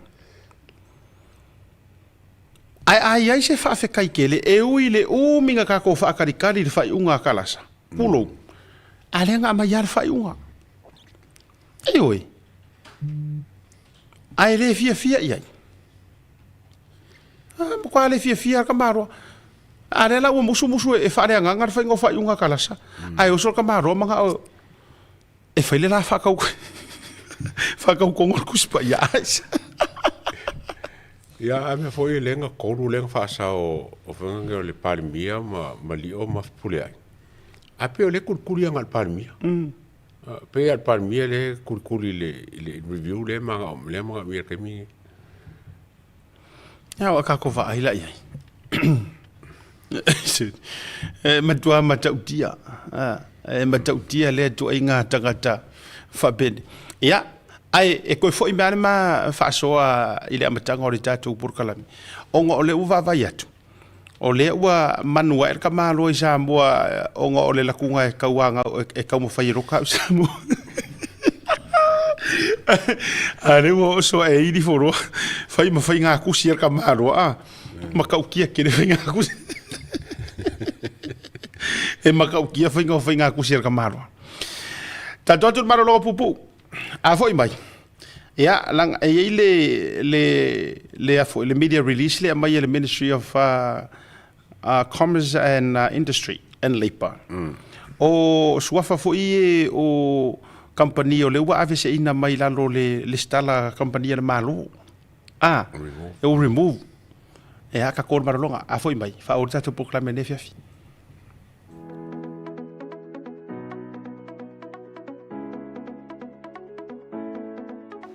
Hey, have you signed up with BLUNET yet?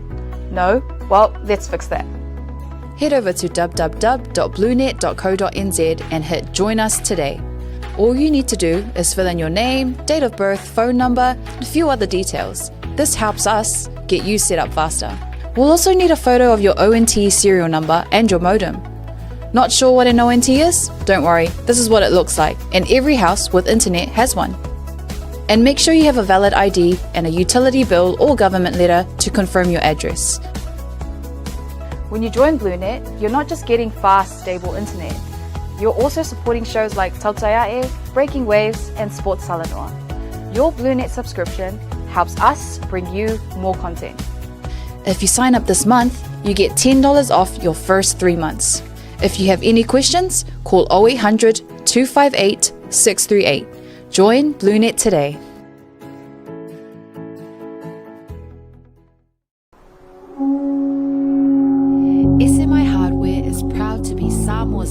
provider of high-quality steel, metal, and roofing solutions. Colours inspired by the heart of Samoa, from the deep blues of our ocean to the warm natural tones of our fala and tapa.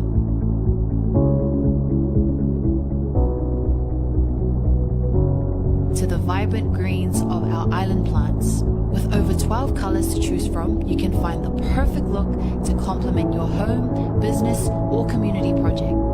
Built to handle the sun, salt, and storms with strength you can rely on for years. For durability and for style, SMI Hardware is your number one choice.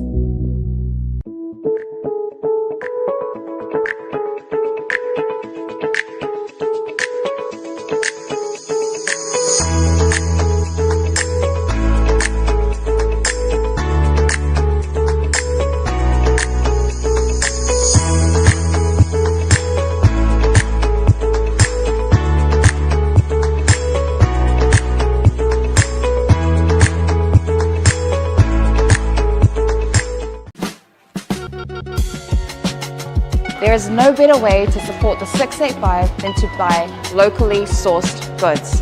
Here at Tasi Market, owned and operated by Samoans for the Pacific.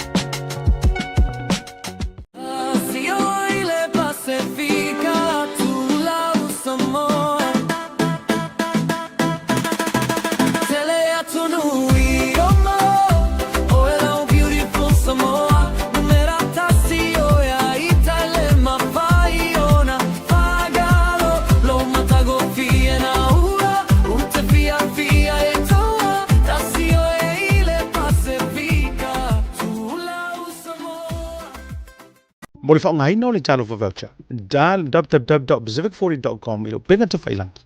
O na whiriwhiri no le au nanga i te whia whaongai na e pei o whaatonga, prepaid, pili o vai, pili o moli, e mwhawhana utuai le ta vale ngā ta whaulea. Tūlanga tau I tau mafa, ia po se keke o le whaipuiponga māso whanau, e mawhai fo I ona okai, tau o le whausia ino whale, mautu malawa I Samoa. A mai ona whiriwhiri au nanga I te manao le, ona o omi lea. Ona whiriwhiri lea o le whaloloa ma le nuu o lo iai le nei whaloloa. Mautinoa ua sa o le leile whaloloa ma le nuu.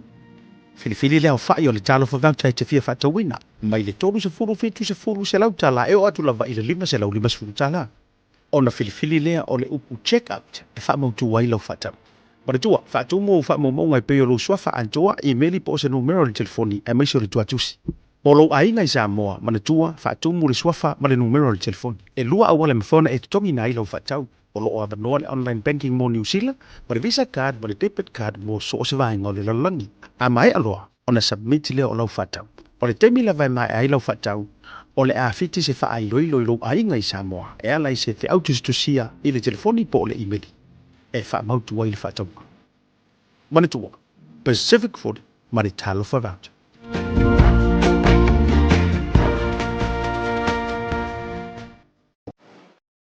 Te probati lea ua se furu ma le tolu minutu te neri tu la lima. Ia, ele tau tua wha o Blue TV, ma programa le tau te ia, de vanga le fiafi le ia taua, o lea wo vai atua mai whala wai te le lunga, ele kamp al matanga ruenga o pisinisi ma la manuia. Ia, puna o mtupe maua le atunu. Ia, lisio nei company, o le wa mai ele wha sila silanga.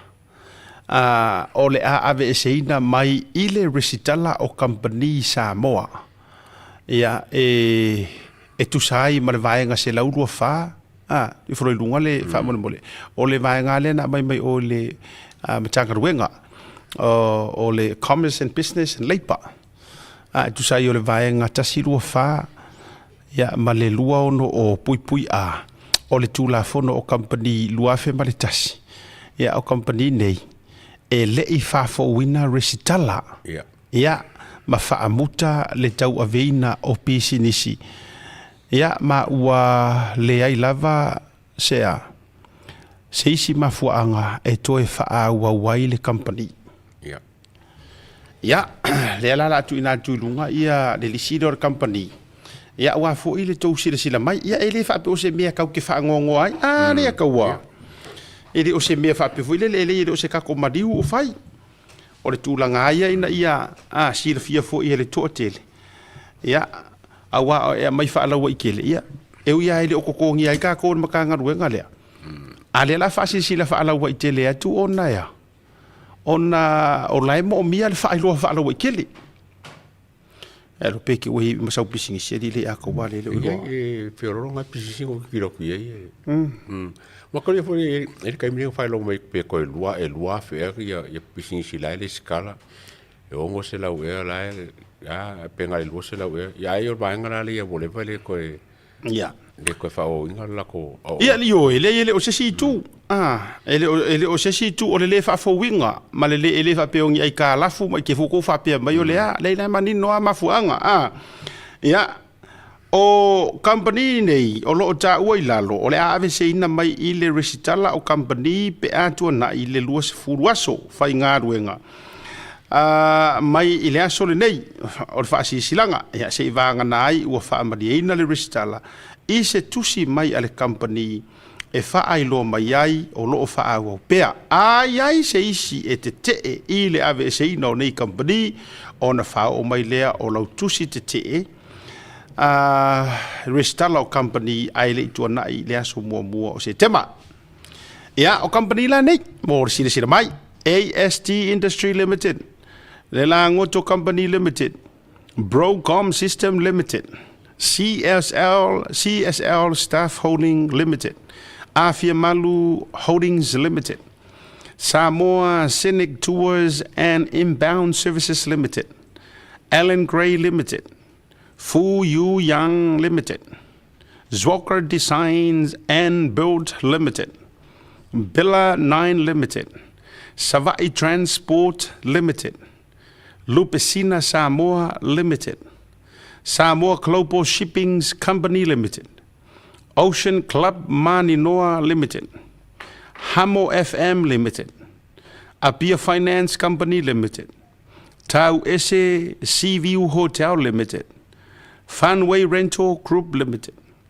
Alfonso Construction Limited Mobile Island Limited Luna Limited Van Company Limited Willys Construction Corporations Limited LS Lee Company Limited MJ Hunt Construction Limited Faleata and Eteline Investment Limited Puipuia Pacific Limited Green Sphere Pacific Limited Arena Engineering Limited Mafuanga ua avese nai ua le faafowina le resitala Monisi whamtalanga whaabore whaafso tai mai le vaenga o resitala o company ma mea tō tino a tamai matanga ruenga pisinisi a la manuia maleipa fo ngā whale tolu o le whale o taui o whaalave whaafuasei. Whaaftai, whipulea i Roger tole afoa, officer sili o pulenga ma resitala o company. Ia.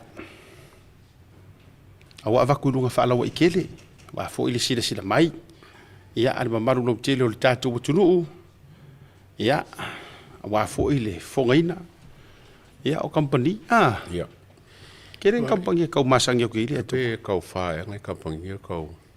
Arongo ki. Ai pe ma pe ko se lo mas fulu le skara kau sak. Ia no winga lai pe fun ko mongi invoice ngi si fa nga kampang ire pa mas fu absaro la nga fa si la nga fo le wa. E iska ka lai ele le skara kampang ia la kwali invoice. La fa nga kampang. Ele tau mate. Ai le winga la utala. Ora kele isi kampangia. Bo leva kele. But ali atawa to be honest, ola ia isi kampangia la operate. Fatu ai foi. Mana tua sa ile issue fa pe ile pa inga na tua na iatu. Le wo leva la operate. Ma ko ara se ile si len ka ula ve me fo me fa pe. Ya. Kau sanga elenga nai tu or free sa ko. Ya, kamilenga ye twala. Yes. Le na sa wo fo ilunga le issue ole tu lo le fale fa fia wo ilunga le fatu le taulanga. Ya elenga sa wo ko nga me fo ile le nganga ka elfia kau sanga ko ngi me ngi le skala fa pengi. Ala ro. Ala ele tau mate fo ila ole to ate le io company nei. Olai on le operations. Mana tu. Kasi le kupe maua le kuma o fatu le o tupe ia e. This is the backbone o tupe maua e Io. Mo malo. Ia faila o le lisi le o kampangi o tele ia ta tele tau fai atu po ini tamali i ia ngo kara ikiki me o ka whaalongo le AST. Ia maleano ano. Ia ana ona watu whapena e tāua fo ia whapefu o nai operate lau kampangi marau pisingisi ngai kere o kongi le marine tio fo ia oe. Ali eto. Ia le po le mo mali liu ni ska ka ngai kampangi. Ia ka pui hol Alan Gray era ko ka mo fo yo le vang maliu ia si. Le nana te fai atu. Awa some of these people okay roe ke sila fia o te ro fo ile nisi tangata ai nana fai atu la utala. Si ka ko alu fo ai me se kampangi ke keli. Awa a fua la fa ma fo fa. O la ke le nga fai la fonga ke le nga le nga ngi ku le pa tulowa. Na fa ku era la ukala. Le nga o ngi ave ia fai fi au e fai ko ngi la fonga.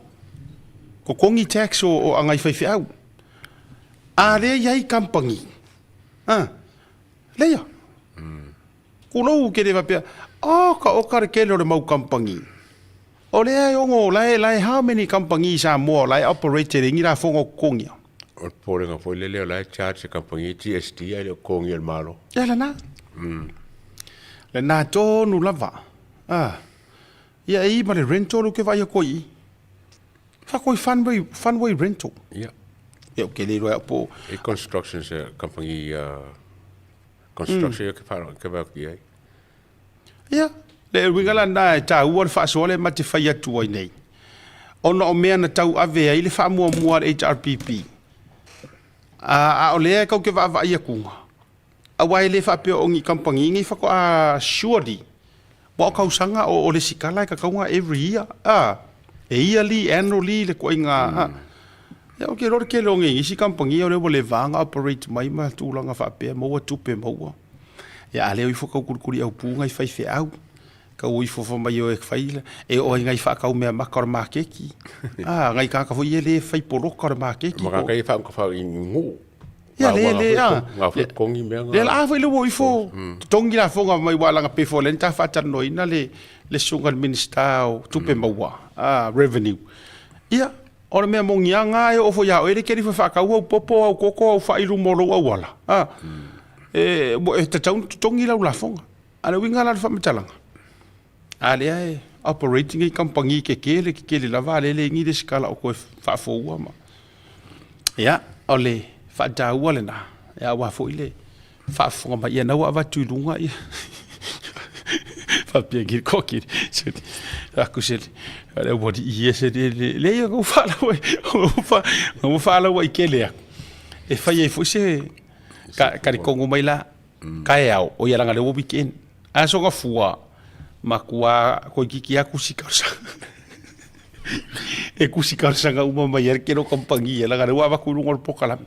Ko fa ola le. Ko escala la kampangi. Ya. Ale o que foi ngai kampangi ro ke vai ko kele construction si ka ke vai ko ya. Ya ale o que ngai kampangi le kele le si o ri nga ku ngai por kiki aku faila ko kampangi o fai a wala ke kele ma mara vare le kiki. Kai mi ko fo, kai mi nga mo fo ko kala ke. Ale o que ngai kampangi ya o ngai kampangi ya yo le vanga ka faro rongo kampangi sa o agi. Ya ka ke iro kala ko sui mai ka nga fai mara vare le sui mai ka nga fai ya le far pui ari atu. O kampangi e complain e aku le pale le fo nga sa wa ko inga mengi o kampangi e mo ko kala ke me penga o la ko ngi ya. Ya ngisi le o la ko ma ngisi le mai ka ofi. Ya a fai foi la o pela o kampangi o nga sa e ngu fu mai o le malo. Ale waru e se ro ya why some of this company it could be that's the reason le ya. Wa motule pa falawa. Wa motul pa falawa. Ya ma wa fa le ton wa fo. Ya. Mo si fia lo ke le la ku. A me sala ko la vi pisingisi a le la va fo nga fa inga lo nga pisingisi. Ya, ole na. Ole vaenga ai tatu tele yo tue. E malolongon fa filo ile ole. Tau sala ya na me so telo tato issues e fa tala noa. O al tele na tato o tonga. O le su valu le to tau o fiel pan menele ya tau. Ya. O te ilo fo yo le aso suma varu le ele ngata e whatauto ai ia le fionga ia tu ia. Au ke lo fo le aso su varu le declare ai fo i ma pa election ai si fo i au te lo fo yo le o ina fo le la to tu le fo la ko ku muni. Lau ki muia. Ia. Mana tua. La ngoi ele ngata e whatauto le si. Ia ai faanga fuai le faanga fuai ai ru seles ya vai lengi ko inga me fa penge ile ya to ma fa ka ko ma si ngaren kengi ai ko kudin ma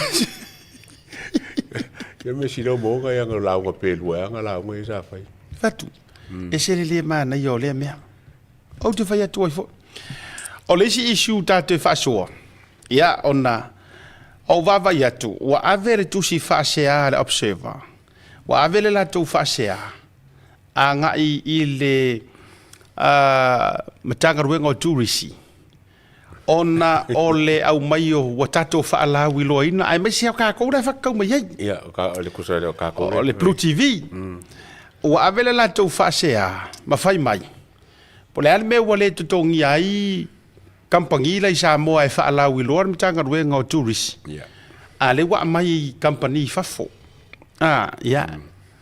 ai le levanga o le mea le ngo fiaka o le levanga pipi ia ku nga fasala lau fua e si kamo e si ai afure o kanga o le levanga nga fasala lau fua ma pretend aku kanga ka o lai ko kongi ia le sponsor ia le Samoa Tourism Authority ele ai lava ma se kuskusinga le observer nga fai ia ai na ona va ai mai lava wa sponsor tuai ma ua watu whaasala launga le tātou wa proklame al Blue TV ale taunanga al Blue TV ma le Tautai A'e. Loa whesiringi ia le fionga le CEO po le songa le CEO ia Niumata. Ia malatou whesiringi ai. Pe ai se ua whaahadu ai ku pere malo. Ia kokongi ai ia kampangi laifafo. Ia e whaalau I loa le. o me mari mo ka mi ka ko ka kai papu ai a o fai ia me foi ngai ka o ka ko mo lango o pe fon ko e wa ben in kia ka ko yo a foi lo te fai atu a fai su nga tusi fa mai ele fa tu ina company sa mo mai o ko kongi kampangi fafo o kongi pala o fai ngo fale construction ko kongi wa ka ai fala ngai ka muka sa mo ai ave fafo singa fa mai au mai kampangi le chaika american kampangi le ai nga o ai fasala la nga me uma fai ke fong o kampangi ke le fongi e ka o lai mafai kampangi e si fa nga wa noranga fai le mele Samoa ai o mai va ku le Vodafone va ku isi kampangi vai ka ko ia ai nga o ai me o fa sala longa ai vai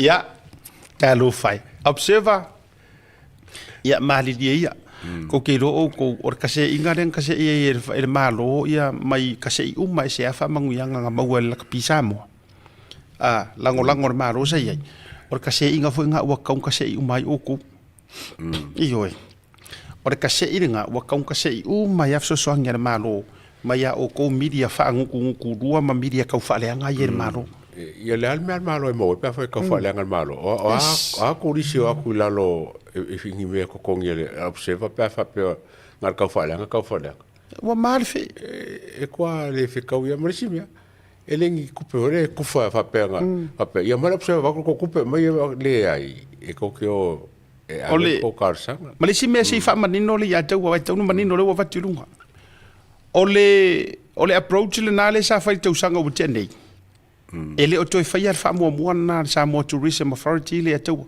le approach le nga beautiful is back wale o toi fai fa sala lunga fa lo tele na yo to marino mo to mama ole sponsor le wa mai e motive so swani ai ole fa ko munga fa ka malo ma car rentals target sale that's it target se tourist target le nga ma kulisi le wa ai o ele al fiki le tu lo wa yo ma o ko le au kuskala io le au sikonti on ma vuanga na le mawhainga ko ua whaakukungu hotel la Samoa.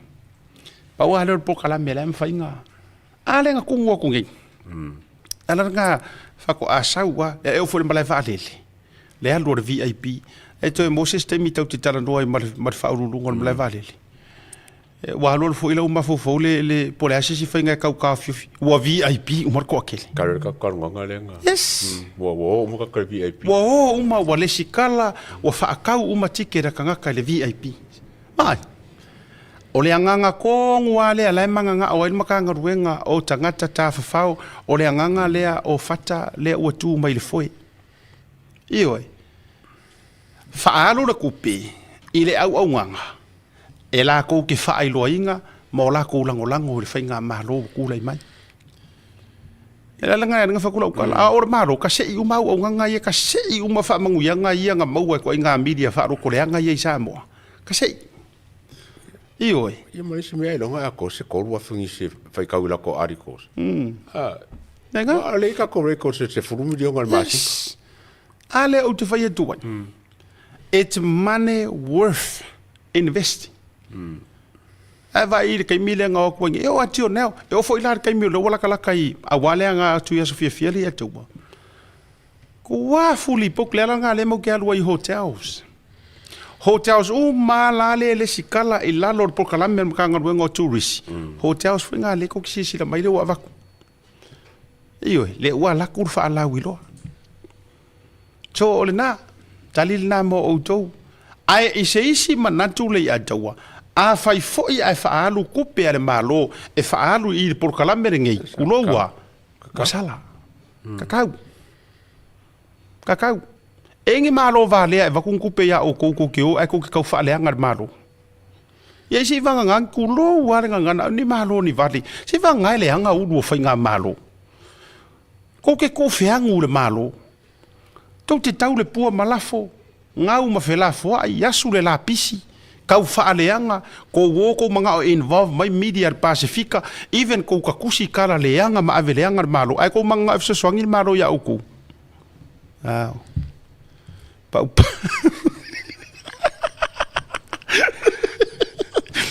Isi. Ioi. Talo fai. O ia marco ngusi pepa. O le si mele i mama mal vai ngai le i funga ngai i fofuanga malo le we ngai ese mar kai momua le o fai le ia le promotion for le o le Easter o le Mother's Day o le Father's Day o la funga o le kuko kasi o le mesinga ya mar Christmas lena e wo ese mama ala am kausanga ni kengi ala na yes mga mia fa ku como hotel kai mi mo kausanga ele mafai o aingi kanga kai fio ku sa mo kuskusinga se observa. Oi. O aingi kanga kai fio ku sa mo se kiwi kasi rengi la ko me o faia. O ngala ko poloka inga le aku o la auli faia la ko por kala me rungo la ko kiwi. O ai fio i ngi me asi o edi ngar kau faaleanga. O ai la ko kiwi, o ai ko media ye jambo. O ai fio i fo ire i me mainga ia ngar ngukuleanga kau faaleanga me le fai parmia. Ois. Desi mea. O ko ngusi pepa. Ele si ko mea nga ko ke kau faala wiro inga. Ya, o le kupe o le mane le worth. It's worth spending. Wa fu e tasiare ma au ngani atu mali ataua.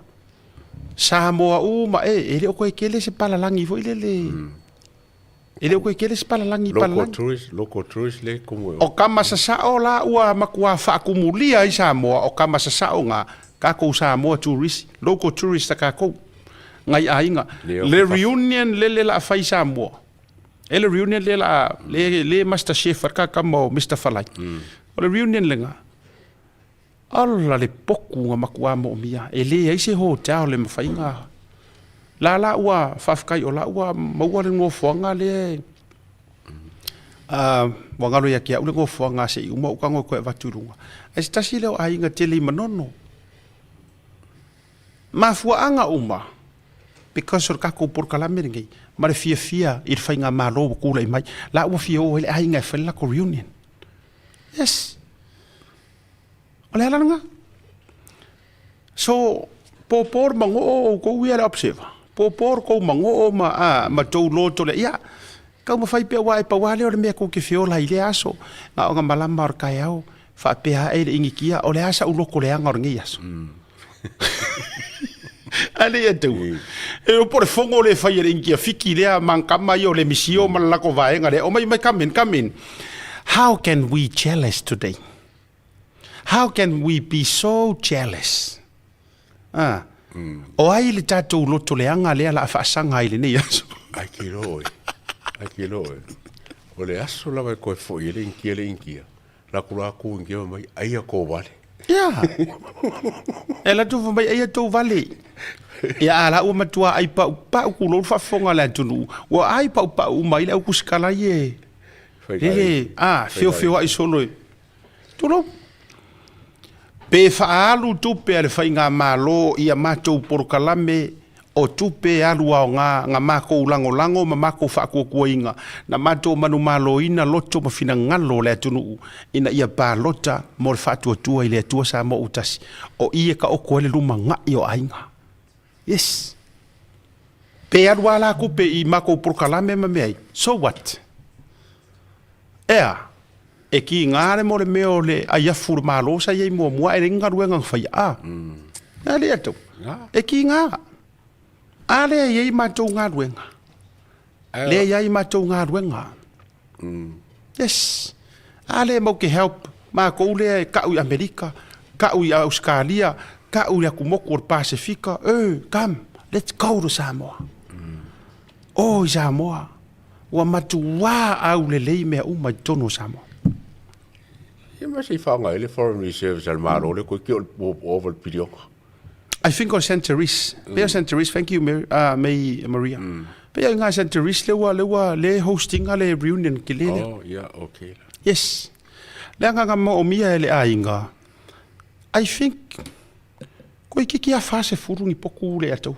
Ai, kumu le. Ko keli. A fai la vai aso a koa, si sila la oi kup. A fai vai aso a koa, langa le malanga kele mele ainga mai Amerika, Australia, ni usila e oi Samoa. A fai la ngei vai aso, kulo wala ngei ainga e kasi. Fia fale ainga, fale oloa, rentals.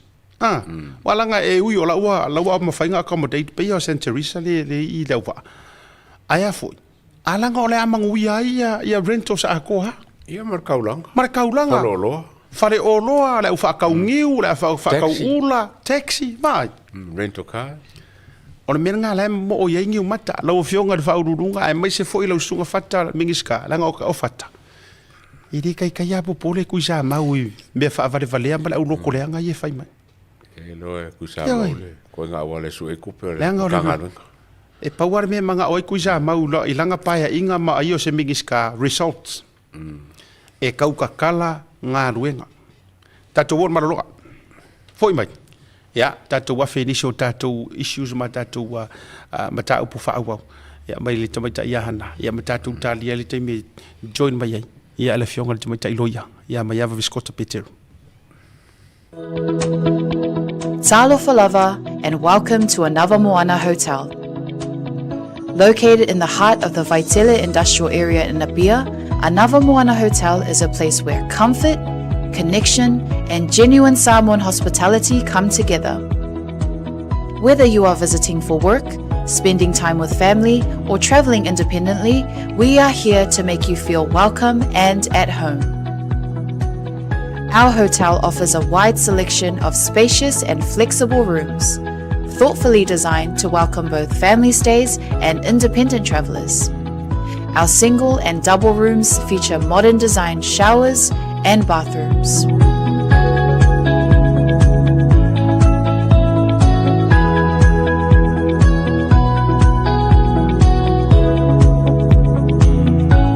Our family rooms are generously sized and thoughtfully set up to accommodate families of all needs, offering a relaxed and welcoming space where parents and children can rest, connect, and enjoy quality time together after a full day. Designed with both comfort and practicality in mind, these rooms are ideal for longer stays and family visits. Anavamoana Hotel also offers well-appointed conference and function rooms that are ideal for meetings, workshops, family gatherings, and special events such as birthdays or weddings. Whatever the occasion, our spaces are prepared with care to support connection, productivity, and celebration. With restaurants and food spots conveniently located nearby, you'll be surrounded by great dining options and warm hospitality throughout your entire stay. Book your stay with us today and receive a special discount when you mention Hana, Asiata, or Martin upon check-in. Visit our website www.anavamoana.com.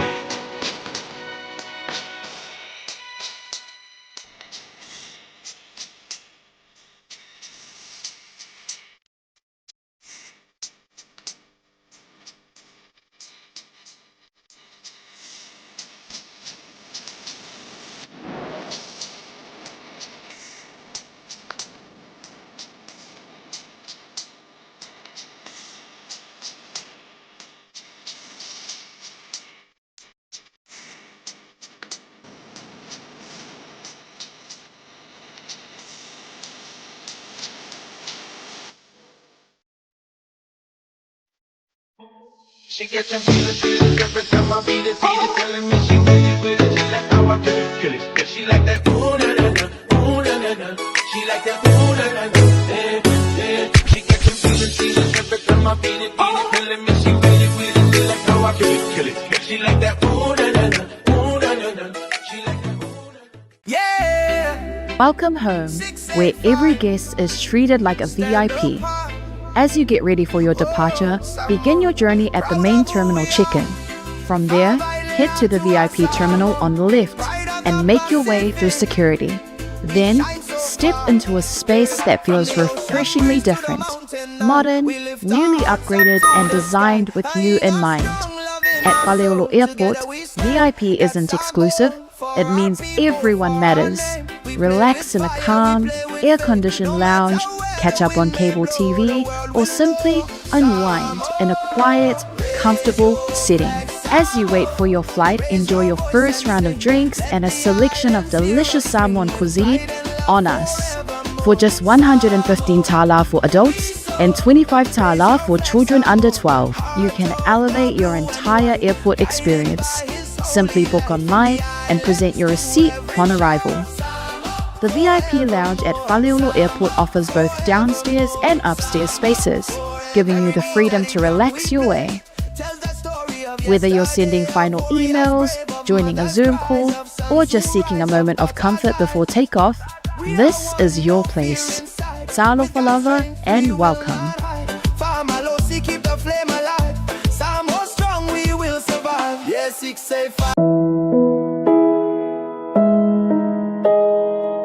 O le Aus Pacific Funeral na faʻawaeina le Tasi A'e iwa se lau i wha Sydney, faʻamauina o le luai o unanga o le whale maliu o Samoa ma le Pasifika, o faʻawaeina i Australia.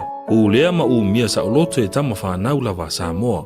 Ua silia ma le tolu sultausanga o lana tautua whaamama avenga mo tātou tangata, ua tele leanga waa il whaafuaina o le o unanga, ma ua matua fo ile iloa il tautua. Mātou te mawhai lawa o na mātou malanga atu I maota malawa so se taimi e whaatala noa ina mta upu uma I ta pena I ail whai ngā malanga, mo le ua wala au I aile atua.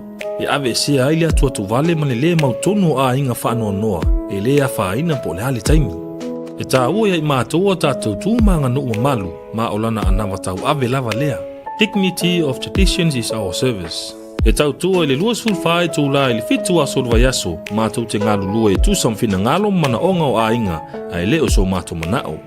Mo le fia mālama lama atili o na sila mwhai tau mālama lama lea I mātou tūlau whamtalanga le website www.auspacificfunerals.com.au po le telefongi le tatongia, tasi tolu se lau, valu ono, fitu o, le national, o lua fitu lua, fitu wha walu tolu. O le mātou telefoni whia viai, o whaari mo o, tolu tasi iwa lua.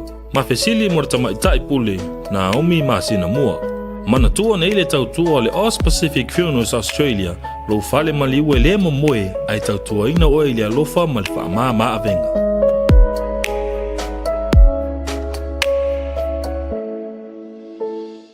Te mero wati lea ua joe se fulu ma le ono minuto en Charlie tula e ono i nei vanga o le fiafi. Ia, joe tali umai o le proklame mai marolonga.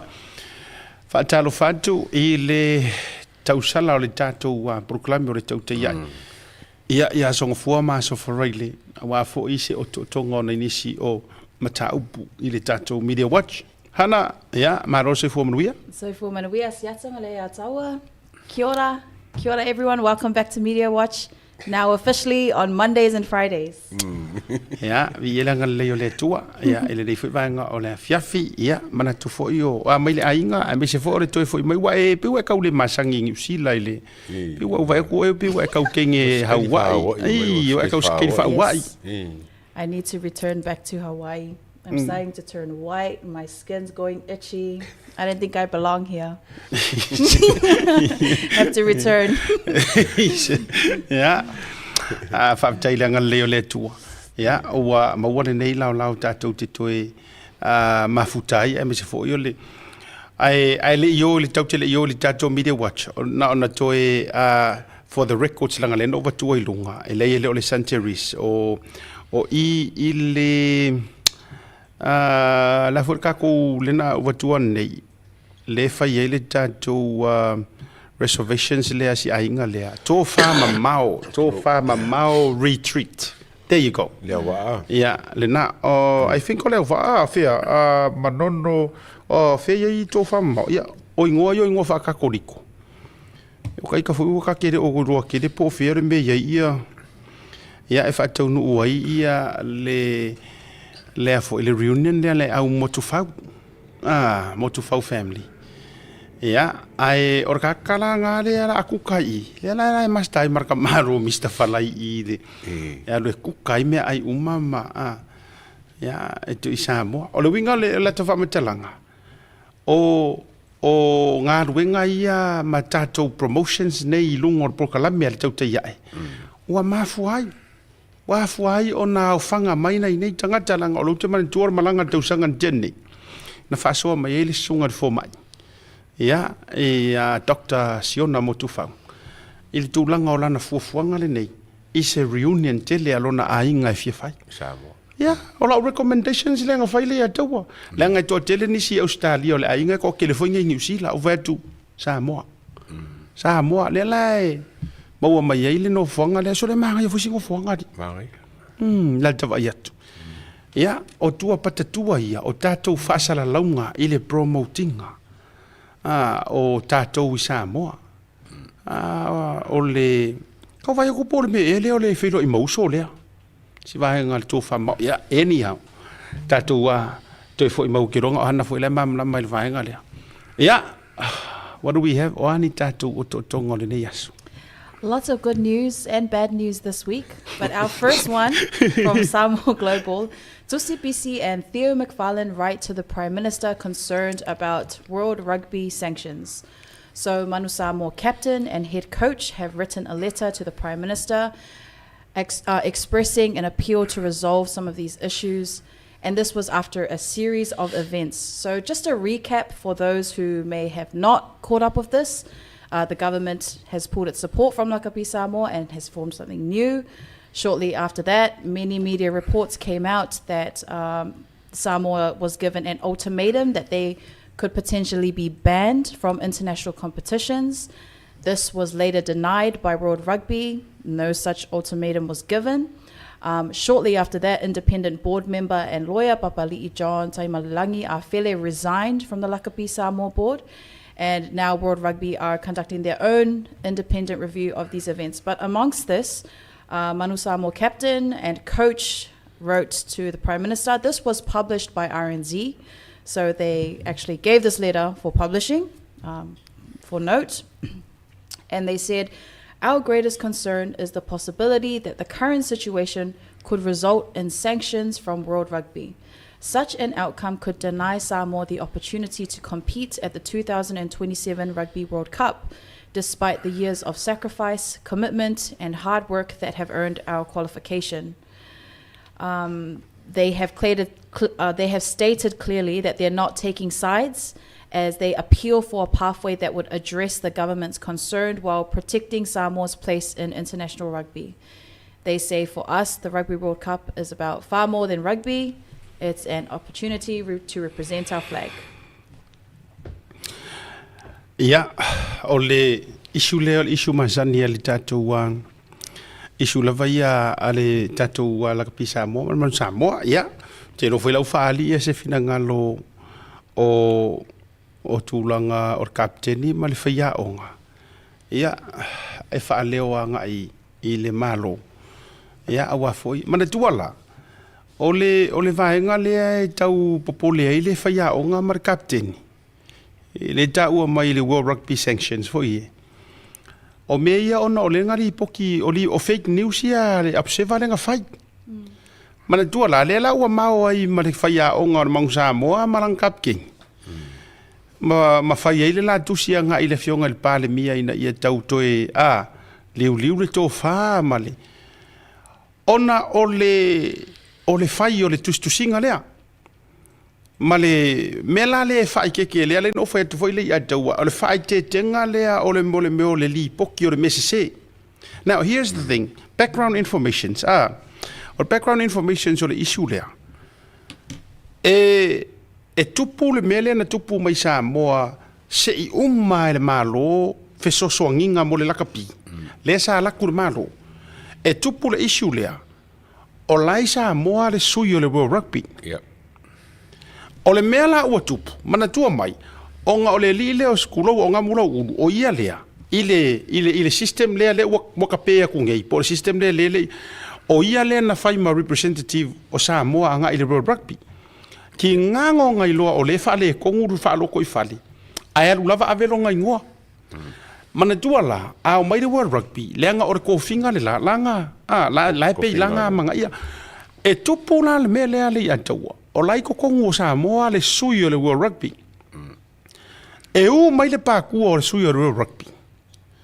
Ai alu ngā mula uru sa mileo ta ave le ile observer. Ono e li poki. O lewa mai le lusu whai kula. Otherwise, e ban Samoa vai. O ia e onga le lipoki le ngaru ave le observer. Ala ua mai pākua o le World Rugby ua koe foi. O lea na watu lava e tau faise soa lau pulenga ina ia ta oto le lei. E kaungo le World Rugby o I perkangia le mea lai whako ai. Ai vai mai. Wa lipoki aku uma wo o mai le radio NZ wa kau fai lipoki uma le mea lea. Samoa has 24 hours. E fix ai le mea lea. Otherwise, wa face le ban mai le World Rugby. Ai le ai se mea whapenga whaia. Lea langa koe whaasao mai ei whaasanga mai loa ma le sui o le World Rugby la uka ungu o ai vai meua pāku ko ai ngā fake news ngi. To e whaasao mai ma le records. E le ai no e le ai se mako mea whapenga nga whaia. Pau wale mea la I o ele World Rugby. Nga avera mako whaukuanga ia Samoa. Please, come whai e sort out ma soa lau puli.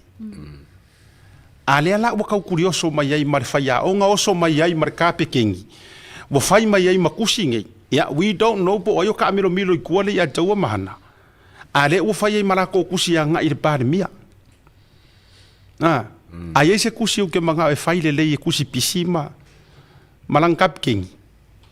Or ka penga le or kako au.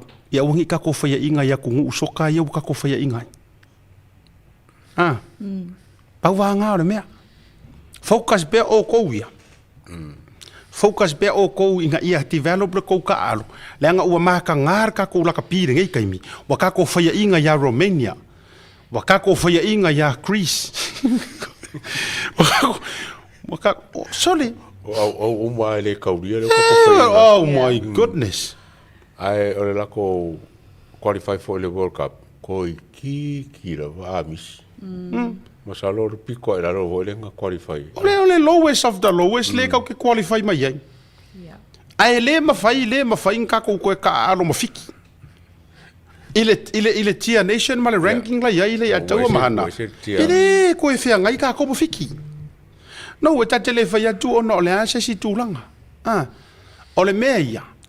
se focus pea o kou au ka alo focus pea nga ile ai fa kai fa mawinga ko le tu langa le fautuanga a o lewo fa so adu le ya langa le information le ngo mo mai ko kongu la vola ka pisa mo wo so le lilia kulowa nga mula u aru fa o so mai observer kusi lo le melia ai le se me fa pengang fa me fa por que kira me a vai la tatou ia apa ku no male pale mia se ilo mafiusi o me ako la wa ka boloka wa yo fo ile official ile ungi ka pisa mo that's the government's property the land and the building belongs to the government la wa ku i mare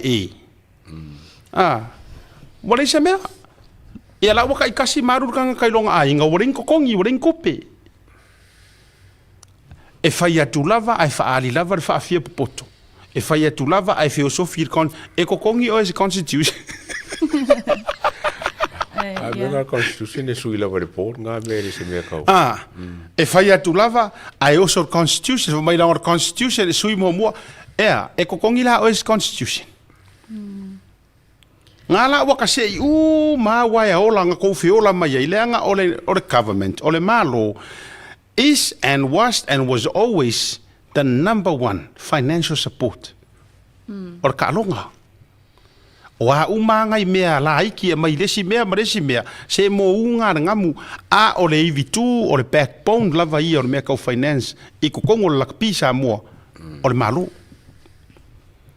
I personally disagreed with sending this letter to mainstream media to publish. To me, that there's always an intention. Like, what was the intention? Maybe they were genuinely scared. You know, they would be banned from international competition. So that's what was in my mind. Also, a reminder: Samoa Observer is still the leading fake news. If you could bring that graphic up, please. Just a reminder. I see. The last week since our last media watch on Monday, so many people were sending me messages and mails, and they were saying, Hana, the media is not important as a priority for Samoa. It doesn't really affect the people's well-being. This is an example of why it's important. This is an exact example of why the government should prioritize, putting in rules and regulations for people like Samoa Observer and how they publish, because they damage the opportunities for our country to interact internationally. But yeah, there we go. Samoa Observer engaged in the active spread of fake news. BBC study finds. That's an American organization, by the way. Yes. Skaki maya. Lenga ku Samoa le kama maku. They went door knocking. Avai. Skaki maya sa unga vai. Samoa Observer engaged in the active spread of fake news. Kero si mela misi mel article and fake pages. I see the plaka and fake. I see the plaka fai kaule il article le. Ilola ko articles le. And fake opinion editorial board pieces. Bye. Fake news. I sangi my BBC study finds. Ole unga lea o sa ilinga asui o le PPC.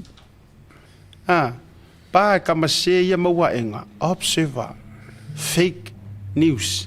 Ai so mo lengo Samoa. Na vai la ka ko ye. Ya le na la fa fe langa fia o ai Samoa e o promote o la fia fenko ko complain le tourism authority to give you guys the promotions for Samoa. Hey, active spread of fake news. So le wo ya America ko wo la le wo ya America ko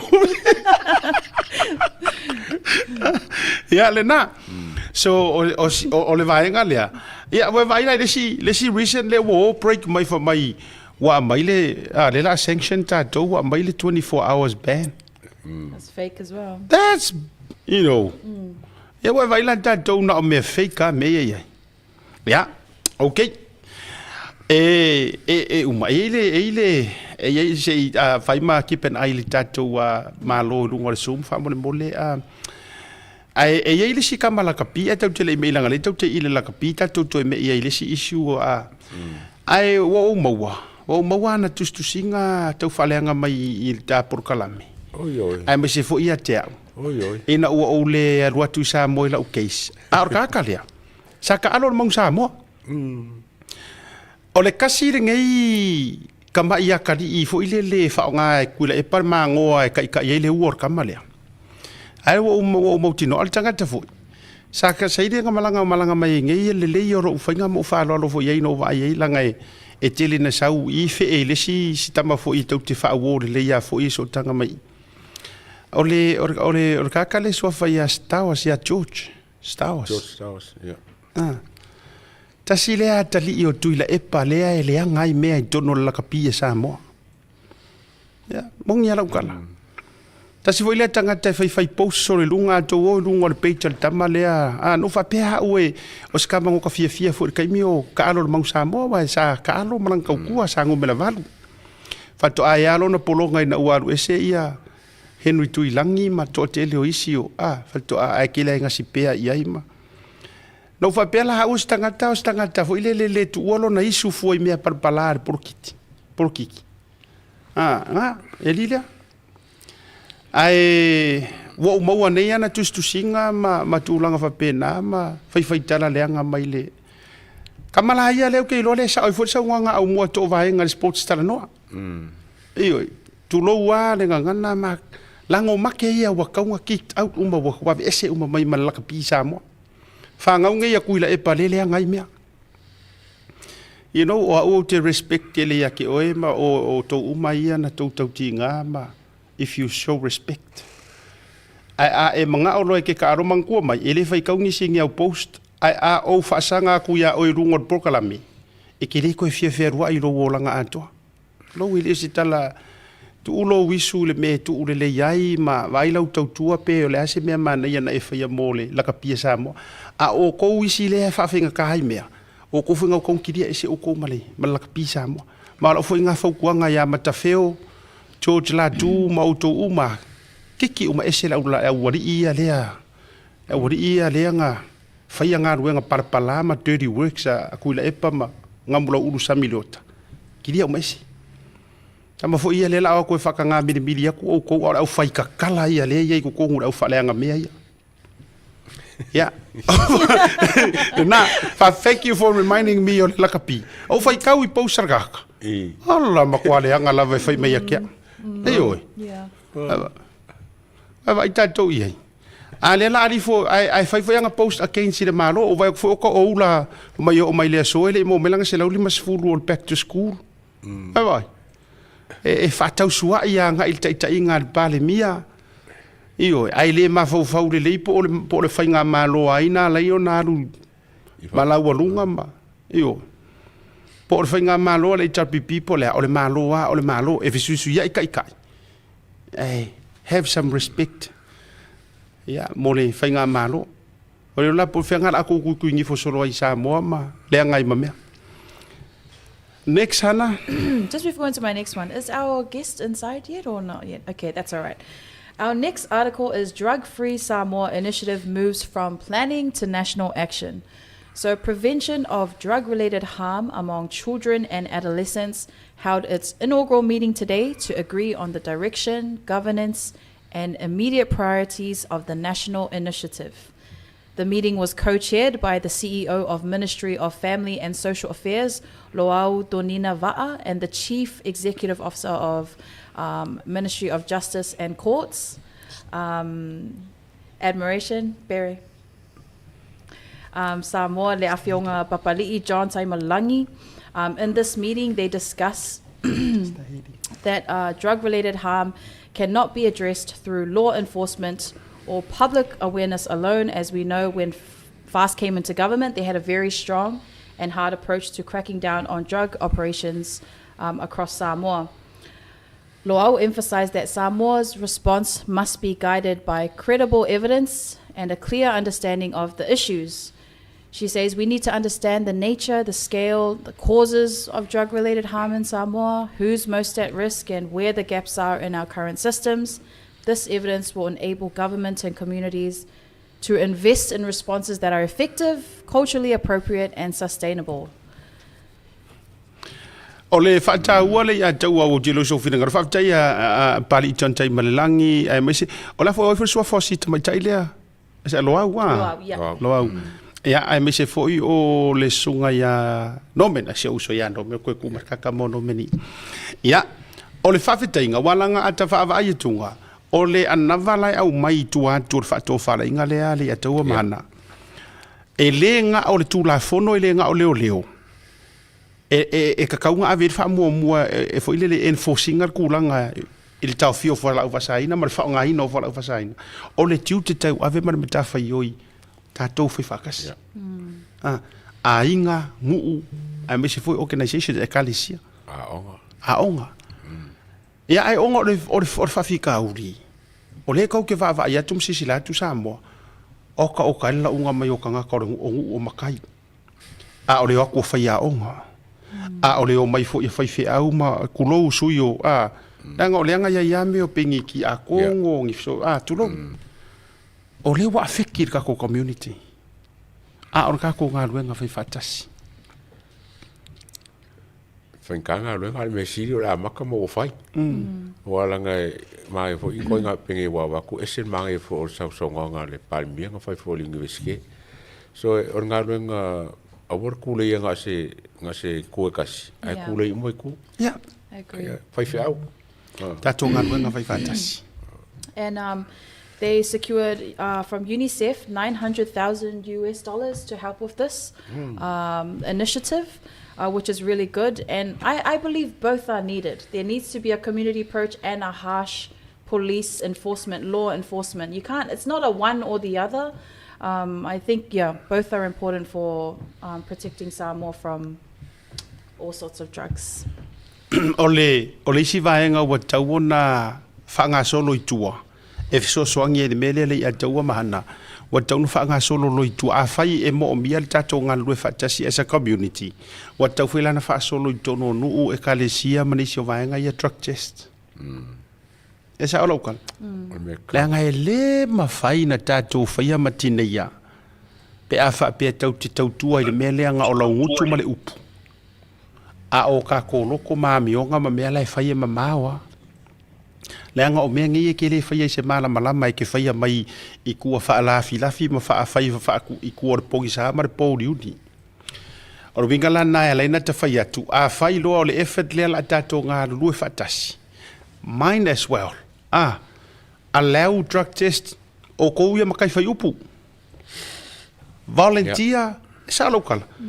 Langa i kako ngau fo i ko kongu i kia whau e drug test mai o kako kai. A o ele ai whai upu ke kele i ko kongo ngu. O le ova oe. O le ai whai ova mai whai lele au me i ko kongo o le ngu ma fuanga fo ngā e ala inga e vai e lo leo ma lo fio ula vale ma whai unga whai o le se pakua oi ma se va vera loai. O ngā laile i lo fo e ngu. O le makua o var pa paralapa oe. E mo o mia foi le whai o drug test. A maka mai makai whai upuru. Ia pe a whai o le a tato ngā lue whatasi le a tau o upu ngā rukuria mahana.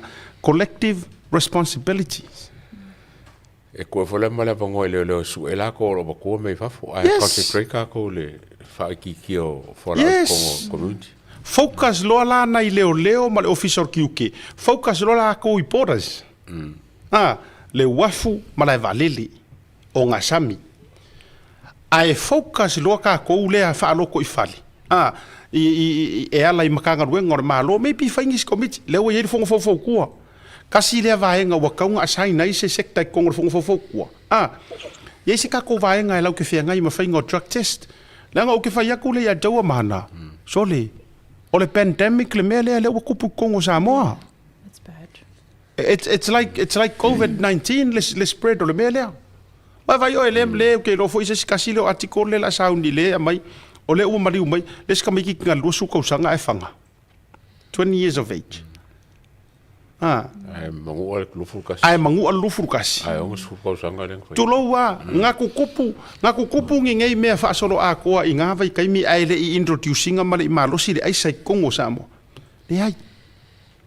Le wigalal na e le mafai o nga achieve ma maua se kaungu unga mongi o ngei mea kako ki whai ngar wha mai mau kupe iare mea pe a whai kako ke le makua ku vai lua loa kua i kako ku vai lua loa if it meant to be fai fongo rangu aya wa ia kukongur kupulanga kaulelea oi umanga walanga e kofu rangu ule ya tawa e loa e matai ole nu uia le au fa fiu fiu kongo rangu e sa ala ukara se mala a o loa lai le si fongo kanga ya fa ku mamakai rangu ya awori umaya o mai le ko kiki o ele va ka o e foko aka o kai mire ko e pakile ava anga umanga pakile ava kai ai afia ko ka avalia Alice Ross la le fa pe pola ala ya ngofu a wangi ko mingo se ngi ka se mea ya le ngol fainga le o ngei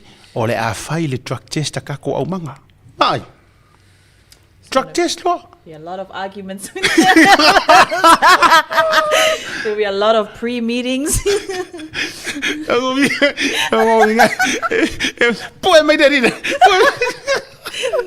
I need to pay a few government Ross. E sa fa mai kau le ai vai ku mai poula ngari ya kau. Come on. E una ka kare hana ide. No. Ale vai le manga yor ka ku faʻasoa le atua le ua tatou vatua isi vaenga o lai fa ku manga ku lai mai mo mai ia makanga ruenga o leo lai mai mo mai ia la tou mai tau la mo ta upule o mea ngai kong fai se aka ku volo fai ka ku volo fai upur kau ma vaenga ioi singa malai ko iva mai a fai a mafai a fai keu ia makeu ma a fai lo la ka koe fai or fa nga fai ya lai ke ia lai fai la un ora sa ya sa e ke ia menge ku le loku ai a fa ku ka ai koe ala maka ai wo koe fe ala no winga or kai mi ko la un fa un ka ko mo nga fai un fa mar fa ya ta tu te ta be o le fo wa tau no mai si vai ngare swara se ia ai vai ko fe ai ma wo ka fo ko fu mo pio port fo le mo le for awareness yeah le tau o na pio port mo nga ongia ki mo nga ongia ka ki fa nga e maka mane a le te fai atu e o fo ilai fo mai fai a onga ioi ta do ia committee o a onga board members po committee ma dua PTA kau fingo ko nga ingar melea maka se siaso drug test to fa yaonga ioi le anga ile ka kau ngo ka ko kari ko winga ngei ka ngaka e sanga fa a wau le o ingo fanga ale fa le ku wa o te fa ya tu le ya tu o lona le anga mele mahana e le ko ngau o e ke su e sa o ya e pasi tu enga e ke pasi ar fa se pepa isa Esa. Ia. Awa fa ke kai ngai o ruo fa yaonga. O ruo fa yaonga. Le la ele o mo re ke ruo aisa. Fa ke kai nga le fa nga ka ko fa ke kai nga. O ma peri ka mi ki yaonga. O ke le kai ki nga o lo ala si maki ya peri. Ele ma fa ngo kanta inga su enga. Ala wo lo aisa la fa yaonga ia godfather. Pa war mere la ko fa. Fa singa u ka nga pepa. Ia nga umar suenga wo ke roa lau ke ro pas. Ia la wo ora ku vakura o pepa suenga le ala nga ko ila lau pepa isa. Ia. Godfather ia vai la pepa nga ngai E uma enga sa wo suenga o ke siri ha peri. Yes. Potentially, yes.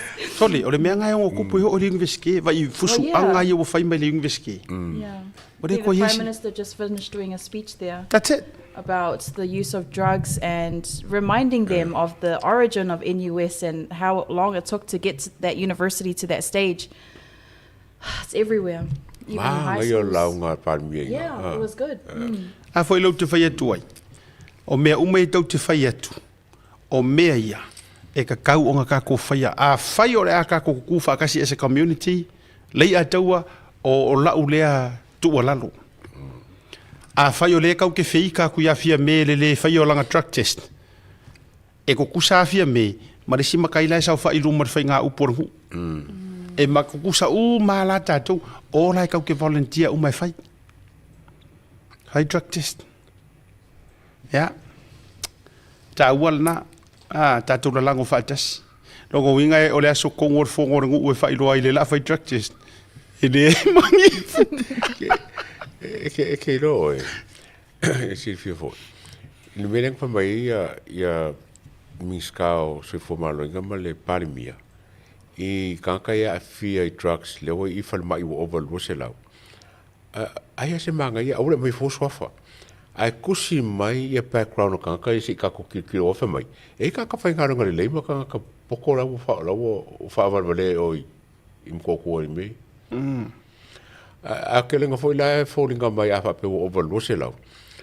Lo ingo si dia kun ko kelo kanka le lo se sia mai kongo mkoko. Na paua le tu fa le o tele o agree tele ai. O le tele na la mai lunga o ata le vaenga ia mauangi e leo. Le la mai lunga ata na tangata fo ie manai. A le ai le o mai lunga ngia ka ko kelo o foi pisingisi. Le poko. Ia. Ele o mai lunga ngia ka o foi pisingisi le o mau mai I drugs. Ale amo mai lunga anta soro va kurisi kenge pese. E disi kenge pese ngau ke va fuila wa. Ta fu boku me maranga lau papa. E ka fio lai. E ko rua ya. Te loto titi ready le tatou fisota inga male sunga tamaita iloia hana. Yep. So we're going to go into our next article since our guest has arrived. This is a letter that was written by the former police commissioner. Justice must be seen to be done. And this is regarding the judicial review. If you could bring up that graphic, please, Barry. And he makes several points on what he thinks this should be about. So he says that the case is about more than one MP. He argues the judicial review is not just about Limongi. He says it's about protecting public confidence. His second point is the district court decision deserves further scrutiny. So he describes the district court ruling as controversial and says many members of the public and some legal experts have identified inconsistencies.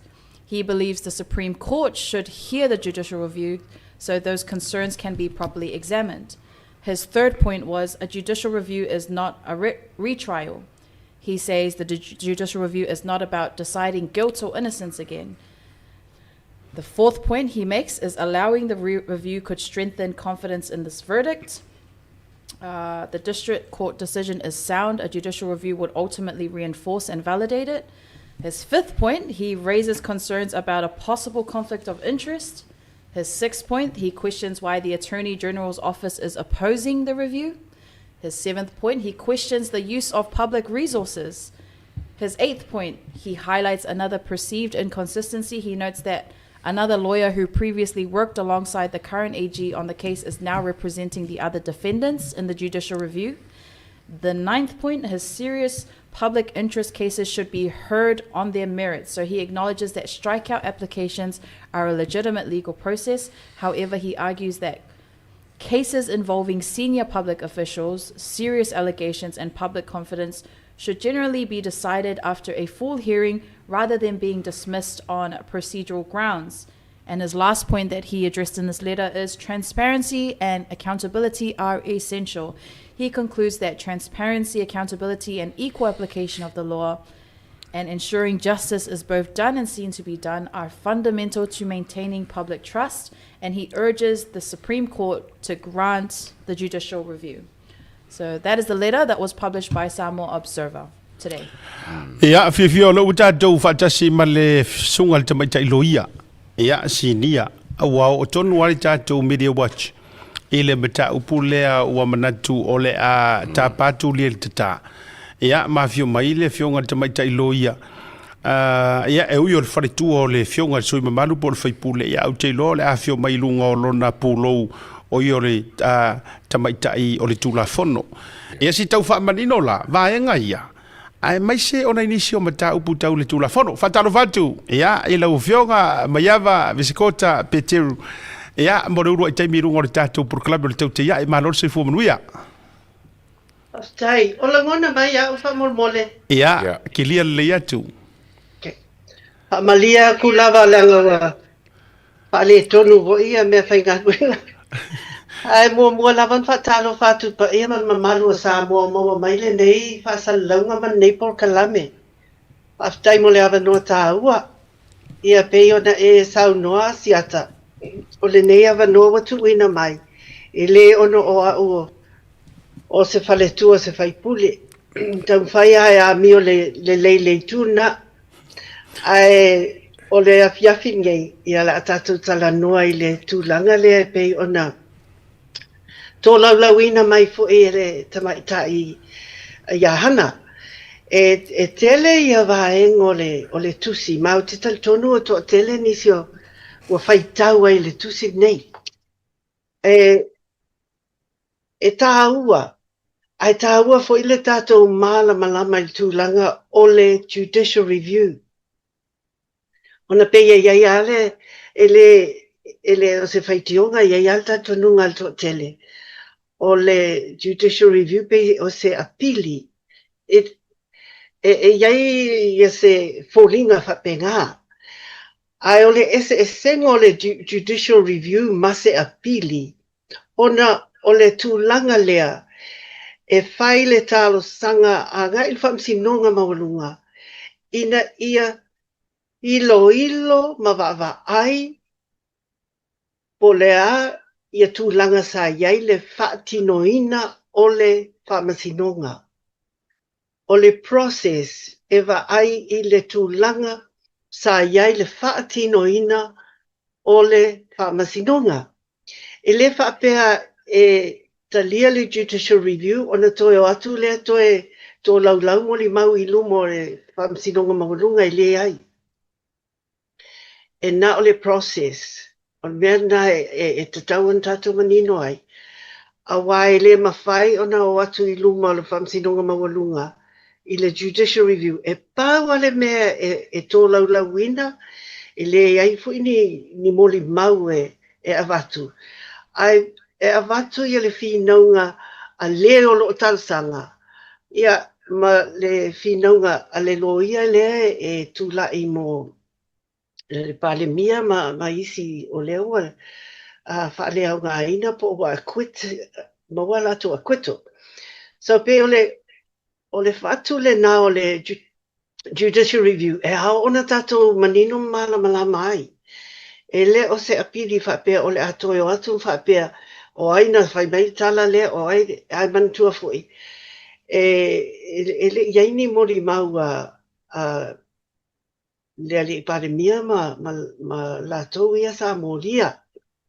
Le ai ma se sina whai se mori mau. So o le patu lava o le judicial review e au ili ma wawa ai le whamasinonga pēna sa oia le whaingo le process. O le awala le te lene whaonga ina i whamsinonga o whanua masuafa. Le tūlanga lea, wa mae ar whamsinonga i lalo o whanua masuafa wa uma le first instance le whamsinonga mua o atu i le apili. Ia e iai alte ni o mai ai au ngani mai client e whapea. E le aia se isi awala. Le aia se isi awala. Le la o le judicial review le awala lea. Ai pētai, e le whapea o se whaitutoa e lautele, le ai e vāpiapi lava, e vāpiapi. It's a narrow door, ai wa ai tino ale whamasinonga, i le whaatinoina, pēna ausia tūlanga masani. I le whaingo fia la, i le ona whamaonia i le judicial review, wai tele ai na whaonga ina pe ona uta ua i whamsinonga whanua masuafa. Mai i le fia se fulu cases, fia se lau cases wa whaatino i judicial review. Ia lau mai tau e pēna o se whā pe lima ni mata upu o mafai ona liliu. Ona whapea le whamsinonga toe whaafo i mata upu le i lalo. Ina ia toe ilo. Ona e iai se mea tā ua e le ausia le whamsinonga. Ia pe o se whamtalanga nai to mua atu waista tu tanoanga i nei a fiafi a siata ma le ataua whapea fo i tamaita i ahana. I le tūlanga ese, that is the nature of a judicial review. O lau mai tau, pe E manatu nisi, fo ilele e o ilunga fai loa le apili, e le ai. O le vaenga mua na. Lona lua, ia e iai ia tūlanga e sa o ai ia riwhinaunga lewa au mai e le sa avea ma komisina. I le public confidence o se vaenga tā ua lava lea ia iai pea le tātou taltonunga I whaamasinonga, ma whaamasino, ma le matawhai oi fo ia lo ia, I le whaatino ino le rule of law. E iai fo I le tā ua o le mea lewa au mai e whapea, o le tamaitai ua avea nei malo ia sili, o ia sa tūlai fo I mō le sunga le pale mia a o whaipule. Ia minister. So, e iai le conflict of interest. O le mea la lea, e sa o foi. Ai, o le tūlanga I le teimine, tele o maua se wha silanga mai le loia sili. Po le tūlanga wa te taltonu ai longa na te tangofia. La e sila fia le lei el tamaitai loia sili I tūlanga nei. Mai lai to tele isi loia I mafai ona tau aveina. Mai tu tonu o le ofisa lava lea. Ia, ai se a fai e tau aveina la e sisi o lana ofisa e lea isi se isi so tanga sa iei mua. Ia a tono se tasina au ala e whaatino ai. Wa iei foi taimi wa tuina atu ai ini lo ia tu to tasi independent legal practitioners. Ia o se awala foi nai ma whaina whaatino ina ia manino ai e le o iei lava se a foi whaamalosia po se tūlanga whaaitu au a le loia sili. E iei lava tā ua o vaenga uma nei. I le au mai e le tusi lewa au mai nei. O le iei le whai upu e tau te tono o le tusi le e whapea. Po le mea o se whauwhaunga po se fuafuanga le nei ina whai mai awa lewa. Ia a tono o se matematenga le nā. Ia o se itu le anga nā pe a whai e mawhaina maua. But, you know, o masal solonga lava le tūlanga nā that it's been a plan all along. O le tūlanga la nā a siatama le atawa mahana. I le ese o le judicial review. E te tauna ese fo ilale tatou malamalama iai. It is not a rehearing. It's not a rehearing. E avatua o finaunga e whai. I lunga lava o se mea na solia i se ai a te tau a human right was breached, a constitutional right, o whaavaenga e masani o na whina wina I tūlanga nei o le judicial review. A whai e maua e se constitutional right ua soluia. Ia e mawhaina tali I le tāsanga. Ai peino whai atu. O le whaamasinonga I tātou matamata o ai le hisisi e lei. Sira fia matamata ai. O laina maua maava noa a moli mau nei. E whai lato moli mau. O lai fo inga na iai fesili tu ina tu iai ma le ava noa e tali mai iai.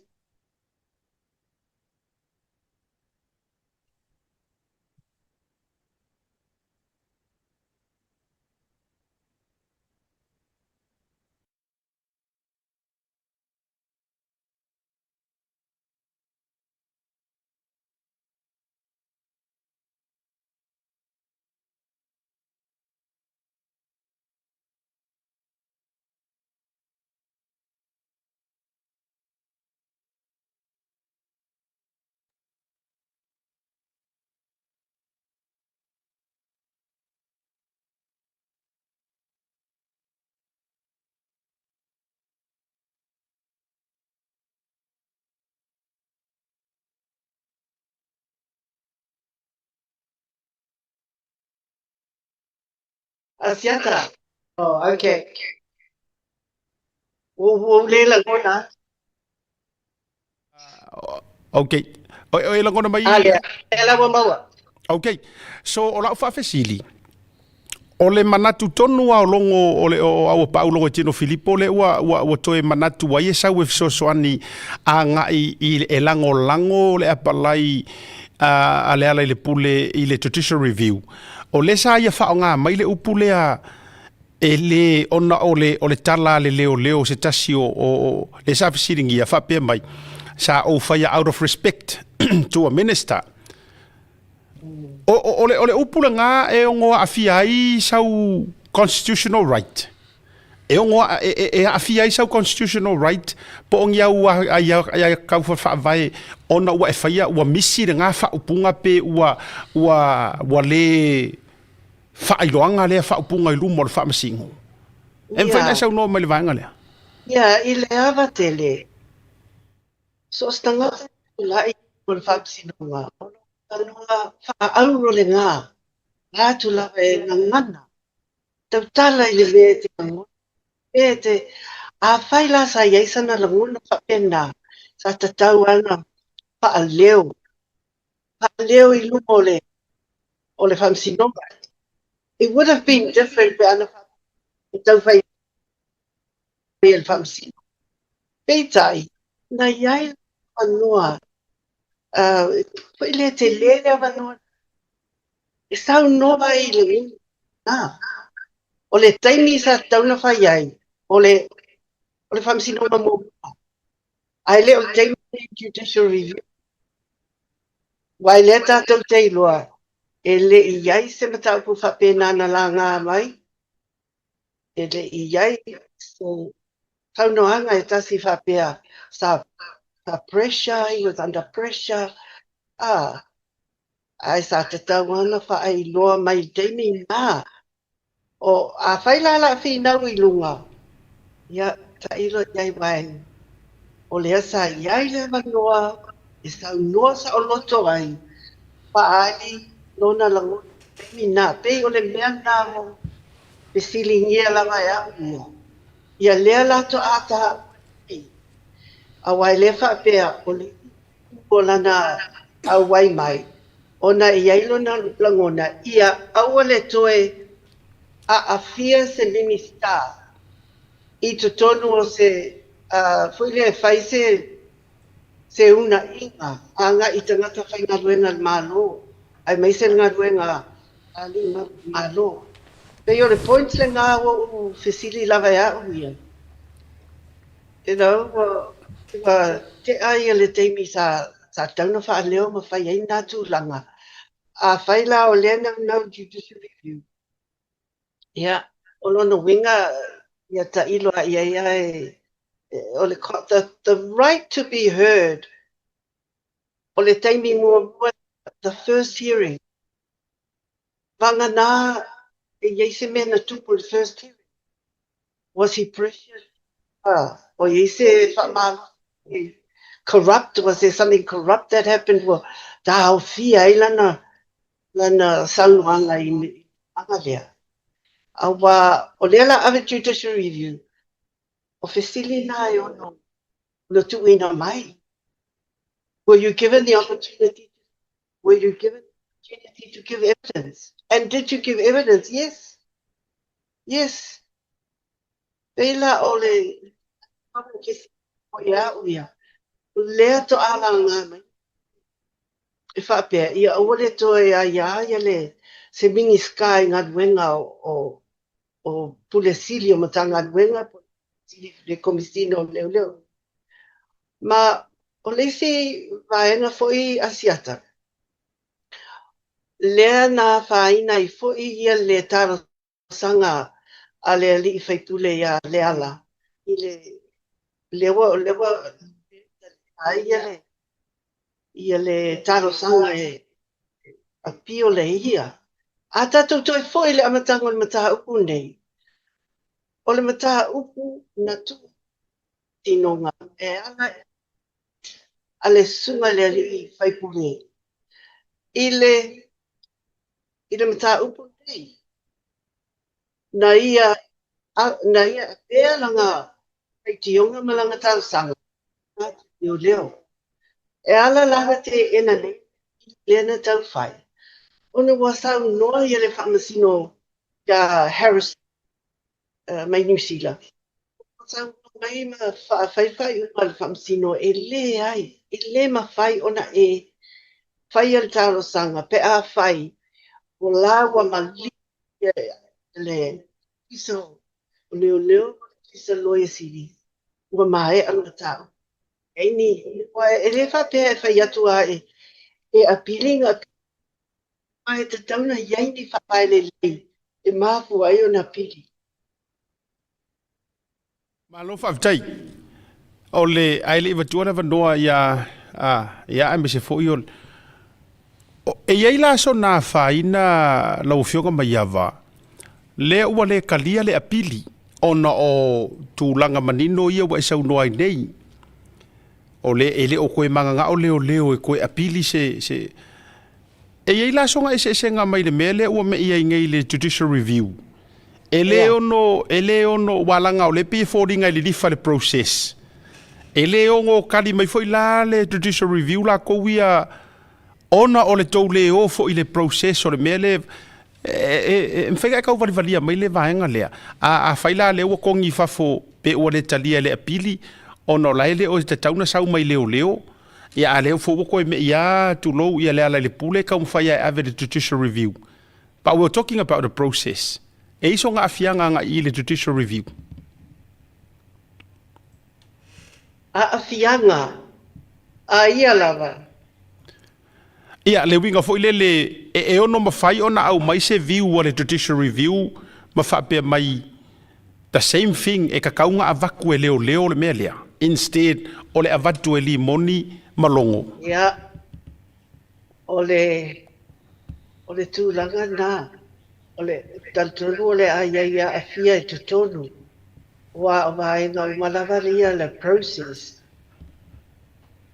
o la wa pautuanga iso se taimi e ia se tal foi se o mai e ave manino o le fai totoa o le judicial review is a narrow door ele pile avano a wai te tauna mausa lima mauti fa vai ole fa maunia iai na te to stino away mai ai la bottom line that's what this is about was the process in the court of first instance was it followed for the usual requirements then I was bring a masa so tele ao o fam sidonga wanta ia judicial review wa kafina winga mafai ai luko le malea it's a narrow awa ele o fa pela ko o mai mori mau fa pe o la ukala ele no ele ni me fa pe ngai o tu sana lo ia la vai fa ia la to submissions if you know my lazy sa uma ato la asanga tanga uma sa yaya vanua moli mau fa ia tulanga uma na ya ai pina watu la lazy tu is tu langa e fa maonia e yese vai o le process ele o fa masido io le winga la na le tala o se fai tu ava ele fa pe mani tu langa judicial review e tata usali e yaise ya te tau wa solia e fa msinonga a fai po e uma fai uma nei ele fa pe e fai mai e fa msinonga o le mea le a yaile mata upu nei le ai e to e fa po ile mata upu i lalo ile i le fa msinonga le ai to e ilu o po maua mai ele fa pe uma le tuti u fa pe mai ele fa o se se ya i paure e au mai, toi whafoi atu the message we heard. Pai unga nā e sea, ke no whamtala atu le ane titles. I le fia se puru special review. E ngā se whape lima dia ma whapea, i toi whafoi lalo le whamsinonga runga sua whai whape ngā fwoi tan mele. Malofa tai. Ka rofa mai awa. Ma loso I fua lau sunga. O leo wa kali le si fsili le nga ke sa o mga kuyai. A ori si fsili fole mai awa. O leo ke ma wako whapea paule awala fole le mwhai o nga kauyai se sila le judicial review I koe ngā kulanga whapengi. O nga wa a whainga ia kakau ia a me se foi le whaavai. E lo ngā luenga le alo ia e kaunga whai e kaimi lea mo puipuia ia me e lalo ia sa e kaimi ngā o whamsingonga. Io e iai lea vanua whapena. O le tūlanga mana tua o nei tūlanga umalawa le legal process.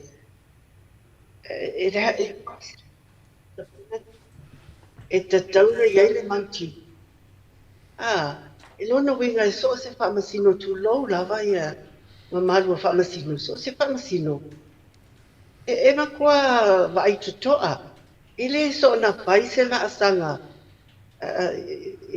E o fo I so se case, murder case, whatever cases that come before, e vai tutoa lava le whamasino. Ia maua the right to be heard, le ava noe whai le whamatalanga, le moli mau. Ia sa o loto foi, ia le ai, se tūlanga foi le wai, ia se tu rest I se moli mau, tūlanga umana lawyers and judges very cognizant, matua mata ala lava loia, ia. Ai le whapela o le au I lumo le judicial review ai whapea mai le anga loia lea sa kaunga ama e whinau ai tūlanga o lea o iai le a ia tatau mai le vaenga I lua o le whawai o le ausia. E whaingo fie pe au, whaingo whapea ko e se ka kai wa vengan ka au le judicial review. E whaingo fiengo whako e se ka ngaka iwa vengan ka au le judicial review kai mingi. Io aia, o le isi vaenga le ngā. A wai, o le wa tau awe na vai le ali whaipule ma la sangalo ia I le wa mai ma le sui komisina. Ai le iloa fo I wai le I au maia. Ia whaavai o le strike out, e le lopo I ngā tōnu a le au mai ele whinanga mo le strike out. Wa o tūlanga fo I o le strike out, e te tauna au sia fo I se tūlanga mautinoa. E le whaingo pia ona hapea, it's not made lightly. A strike out motion is not granted lightly. E le māmases, sila whamsinonga I se tūlanga le strike out. A o ama kua anga I mawhainga strike out ai. Ia o tūlanga whapea, o isi tūlanga o le whapea oni o se mata ukusa o mawhai. Frivolous and vexatious. E lona winga pe tūloa pe whata alo. Wele o le abuse of wana ana whaia ia whatino, wele ia ai aso e sai, lisi tū. O nisi nā grounds, wele frivolous, vicious, ma le whapea se whinau atu whapea whamai mau ia le taimi o le sino. Tātou te le ora o itu a inga I naunga nā o la o le pasauni I ai le officer lawyers nau mai. O la si muli ama yaba. E ma fai tu tiso review nga kongi me le whafo whapea mai. E le mai mōr ma ko kai mia ko inga karsanga. E le mana o nia. I pape foi lo ke kilo. Ma ba ku ngele le fanga ngele le kalsanga le. Em fai tu ti sorviu pape mai. Ele mai mo ma ko kai me kilo le me ko fa fo ku a.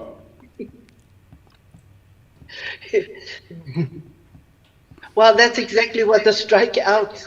O le tonu nai fina wai, tangata le va ku strikeout. Well, mata upu wa uma. Au sia le lei, all the legal requirements were met to the level that is required, and it is a waste of the time. It doe tau sia nei. So, you know, I told you, they got to wait for mai. Ya wala va ape ape e alu dismiss wala va ngai si da fia e a foi fai ngana ma wai tei Faftai la. Malo faftai hana isa u fafsili. O le isi vaenga ma wele vanoa ma le fionga le tamaitai loia. O le whainga leo le system lea tatou le tulafono wa whapea lava uia. Uma le lauinga o le case e le malielo loko o na e alu lea apili. Uma mai fo ile apili wa le malielo loto. I se whai unga. Ia o na oso lo le judicial review. Lea tate vai atu fo i wa le tele o mea fau lau fionga mai ava le mātou te vai atu ai. O lea la wa umar case lea, avatu le apili e kongi fafo le apili. In other words, there's no case le apili. Lea la ua au wai o le judicial review. Le wingo la utala. Foi lele ese le maali e o ke lea o ngei mea fau, ai whapeata ita ai o le process. La kue kaia mai le launga o le iunga, ia oso apili. Ia laku foi le apili e le whamalieinga, ia whako il whamalieinga la le foi le langa run, langa whai e le apili nga handle. Awa fua atu I whaupunga o le apili lau sunga tamaita iloia. Nga makua kangia mai le oke ngianga e le whamasingo o le ka penga o le loia. Wa afua ia I whaupunga ina mai le apili. O le nga question ai le loia. Pe ngai loa e leo o le a apili le mea lea ai saur kari e le ai. Fesiri po o ai nga whakongua le apili whamai e le ai e le I whakongua mai e se leo. So o lea lanai ua na whai atu ai male whamasino ua makua whakamala ka penga ngā o e loia. O lui ngā lafo o lautala. A le ua uma mai whakamala I. And I'm not trying to whapea mea kau kurkuri au pū ia o na o le whamanino I no mata upu. O lea la ua uma ngā umai whakamala I. Ale wo ko fanga I lunga de judicial review ole ala na laina le tate tau ia te lo fo le wa itali o le tulanga fo le pe fo linga mai o le ala vai le o learn le songa I kapenga ngor melia wa lava le kali le apili le nga fai mai e ka ko ke lo ai e le o le ala ma longo kanga kai o e fai mea ia it's the police department or the prosecutor and the office of the attorney general o le ala fo ile ka kero ilo ai po le mea or ka ko o le mea le pe se fa mai mau kaimi ma se koso ai o se kaimi ai uma e a o le aka kasi ko e vero mai fo I fafo your thoughts malo peno famtala tu so se mata upu ave mo le famsinonga first instance e ka o first instance district court ia lalo I le LTC o le famsinonga fo ile at first instance fo I famsinonga masani le LTC ma e ranga ave lo apili lunga le famsinonga apili e sa o le yalo sa noanga o inae ngata I le process ea. E pau lava le ava noa e toi mafai ona ave ai tu tonu o te whamsinonga o le tūlanga le wafai nei judicial review mai o judicial review pe no whamtala atu e le kaimi fo isa o iai o isa mo judicial review o le toe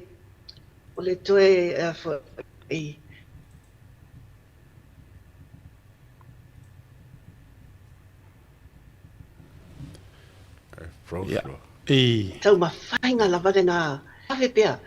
So, e manino lava I so se lo iona whaapea atu lea iai. You must, e te tau ana manino ma tau manino, le wā piapi o whaitu toa leo te tā ua. A whai la he te malie, te tonga le pili, ma toi ta pena le judicial review, e mawhai na whai, a e whai manino, wau te leo whaapea atu, e valu sfuru, pe fitu sfuru, pa sene le awa noa ngei. So you must go in with your eyes open. O le mea len tupu I le sunga le li loia, o te waai ei ma le alofa, wai le whaingo fia le atu langa wa sau noa I ia le whamasino. Ai I se tūlanga lawa I ngā luenga whaaloia, a tonu fo I nai te lua sila fia. I le anga lava mea whaingatā o le au ngani mai pēa o se client. E lawa umana e whaamatala I ai, mea le whaingatā I te tauna whaapea, ai lai lava e whaapea mai se whai, o isi fo e whaapea ke pala ai ia. So, iai o langona mo le lo ia.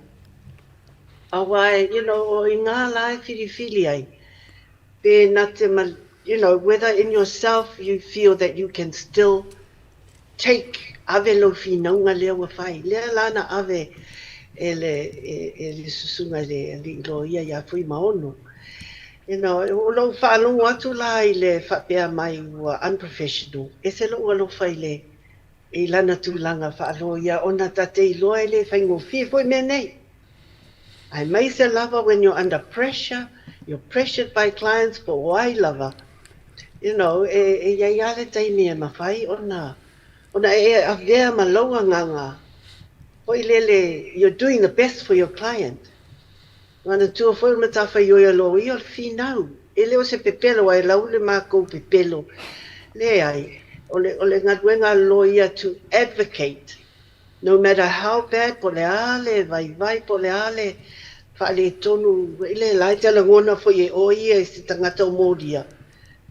Ai te finau, every person deserves to put their case forward. Every person deserves good representation. So pe tūlanga nā wa e au mai nei. Ola, whaaftai mai apa. Whamaruru atu pe. Ia, no. Ole tau mawhaia o te tau mawhaia ina ia manino malama ono audience foi mai la tau o mai mua mai. O le ala foi lea leina fie rungon proclame nei ona e watu ai le whamaninonga.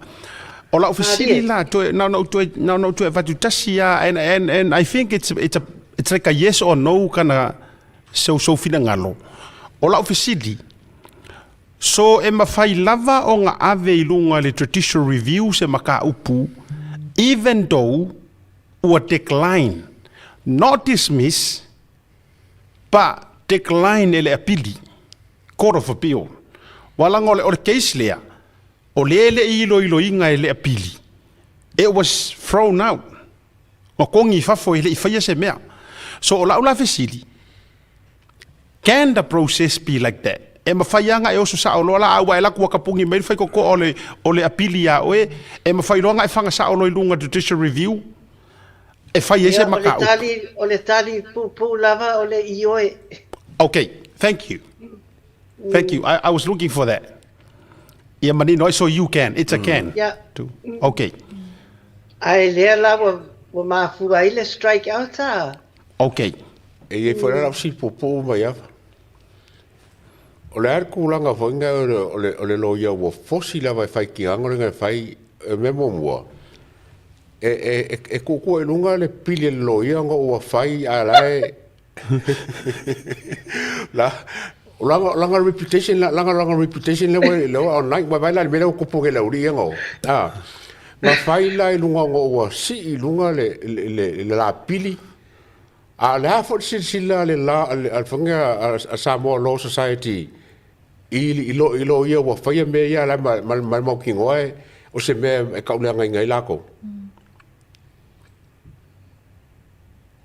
Ia tu langa le pili judicial review e le tangata, e mine le tangofi e tangata. O le tali ngā o tūlanga ngā. Ona o le tūlanga lava lea e tele tāpenanga. E tele lava tāpenanga e whai o le tūlanga lea. So e le tango mua e le tango fie. E a peina o whamtalatu. O isi taimi wa ti ngā lava na whamanino atu. Le tūlanga i le wā api o whaitoa lela a ngā i aile mata upu. Ai e whapea mai a isi le ai a whai au le toi awanoa lea tatou o iai. Tau ia tatou i loa le tūlanga ngā ona o le toi awanoa e le ai lava se isi awanoa tu atu. E mawhai na e whaamaninoga mai ngā le legal meaning o upu nei whaamole mole lau whionga mai awa o le case ua withdrawn. Ma le case ua dismiss. E iei se ngā vaenga ia. Whaamole mole. Ia. Ia, o le case to withdraw e fōringa mai o nai tala noe se tūlanga o talo sanga. Ia le prosecution. Po o le lo ia na whaaulu lan talo sanga. Ua talo sanga e toi au mai itua. E le tau whaamatala po le ale mafuanga. Ai o withdraw mai. O musu e whaauau. O le dismiss. O le tūlanga na o i lumar whamsinonga. Ua fofonga ina mori mau ma fofonga ina whinaunga aloia. Ai whaile whai unga. Ale whamasino e whaapea. Whaalea o ngā ina po ua dismiss your charges, your morianga. Ia po dismiss fo ile mata upu ile o lava whaawai na au mai ai mwhina wina ai. O le winga la o le case withdrawn, it can still be alive in the future. E mawhai ngā o ngā koe iei se kaimi o le luma ngai. E mawhai ai ngā wangoa e koe whaawau se case whapengei. E mawhai o le mea ngā unlikely dismiss ua uma se wangau koe pili. Ua uma, ia. O le case withdrawn e mawhai anga whaawau. Ia, ai ta tau e toi avatu ai. Sorry, toi mai tasi alo whina ngalo. E ta tauna le lei ni whaawai. E ta tauna le lei ni whaawai. E toi avatu ai te tonu. I le whaamasino, wai le mwhainga le ali nātu langa o le mata upu sa. Lona winga se ilonga e watu i te tonu mawhapea. E iei nisi mea fōwia o tutupu o iei le suinga i tūlanga lea. E se asa tupu tūlanga nā. O le toi a watu. Ai lenga withdraw mua. Ma lo whaptai, o le mafuanga nā leino o velvisiri lea. Le whafonga mai e le tunu. Lau whionga mai awa me se fu o le panel ne fiafi. Leanga o ina tonu ale ta o toi la o keisi le na whai nei. Ai leanga o lai ave se siurunga li isia. Leo toi o ai toi whai mai, leala tonu ana no fiafisiri toi. Leanga i le taritonunga o auno ia. O le matou mata upu o toi withdraw. Ai le o dismiss le matou mata upu. Ia awalana la o toi whai mai le nei male na. Ia awai nei ngalo. Ele iei se mako case nga whai. Ele iei se tō laulaunga. Ele i dismissi nga whai se mako case. Ma nino ia o le tō lau o le whainga. Ua toi ave i tua ele prosecutor. Ia tūlanga ona o mātou mafuanga le te le maua tonu mea le saunoanga le whionga tamaita iloia. Lono winga, e le so nga ka whiri sau ngoa ia i walanga o le fubo toi kip wha maunga manisi o vaenga tāua. I koe aku fo i Samoa, ia koe kuri e fo i se sila rua kausanga fo i le i Samoa. Onga or kulanga o le malama, e le ese mai le dismiss, mai i le withdraw. Lala nana la ino ufa fsilia tu ilo whionga tamaita iloia. E toi mai se wha mani no ngole vaenga lea. O le siri whai u, ai tau te lei tau mawai. O lea na whai u mai nei le nei vai aso. Ia i se sauninga nā loa tu ia i le Office of Whamasinonga, lea na saunoa i le Whamasino Sili. E peia o le whai longanga o le anniversary po o le aso whanau o le Law Society to tonu o Samoa. O lima kausanga. Pe ala latu ia le sa fa ma lima sultau sanga e le sa fa ma mafai se sau no nga le fionga fa masino sili. Ia fa nga ina I fo ia se mo afetalinga fa Samoa. Ia seu le manu ai tanga I le ngalu ma toe fa ma mafai tiute manga luenga a ila to wolo ila lo tulafono au fiai malau fionga ila to Samoa. O le si vaenga o te mana e fe fo isa fina ngalo walanga o le fo le vana e tono Samoa. E pe e folinga wa folau mai lava por kiki ma folau e o a fo I tono le legal practice. O sa wai ma le langu mu ma le langu moanga o lo ia ma le toteli. Ya mai so fina ngalo I le vaenga fa mo mole. Ta o runga ilta to fiafi. Ma nei a tele io e o le aso ono ana na fina te tala ia le ponotanga alo ia. O le lato 5 le aso whanau po le anniversary 5 o le lato laita o le lato jubilee. E o na saunoa lea o le whamasino sili o le autu o lana saunoanga o le tūlanga la lea le alanga uku le pe o le saunoa iai. O le autu e whapea mai o le suinga wa iai talu mai le lua o lua tasi nana au mai le leia iai I talo sanga foia electoral petitions. Ua pei wa vavae ai, wa vai ina ai I le profession. Awa o lana la unga le na fai. It is pei o se o sana maitau, o sana saunoanga I le tūlanga o le ngaruenga ma le matafa ioi alo ia I tutonu o Samoa. Mai e whapea mai. Talu mai lua o lua tasi, ua matua maalosi peona e tā ua avea lava blue and red teams, o le watau ave ina ia. Ma ia lapata ia ma fautua le vasengo lo ia. Ia tautuana ma lātou. Awai o se mea fau, mai I lana mai tau, e lei mo le tūlanga ngaruenga. Mata whaioi alo ia. O le isi vahenga tāuana ia au maia, o le tūlanga wa iai I le va ai o tangata lau tele I le ngaruenga a whamasino. Ma le tūlanga lea na te whaanoa noa ai, o le whaaloalongia o a fionga I whamasino le nei vai tau, ai mai se lava I lunga social media, o te le lava lea a fianga, ona o ia tūlanga uma pe a tātou wa ai iai. O le atunga lunga au te lengo lana atunga lunga. O le tuu maulaloina o le matawhaiuia aloia. Ma le pui o loia e lato matawhaiui.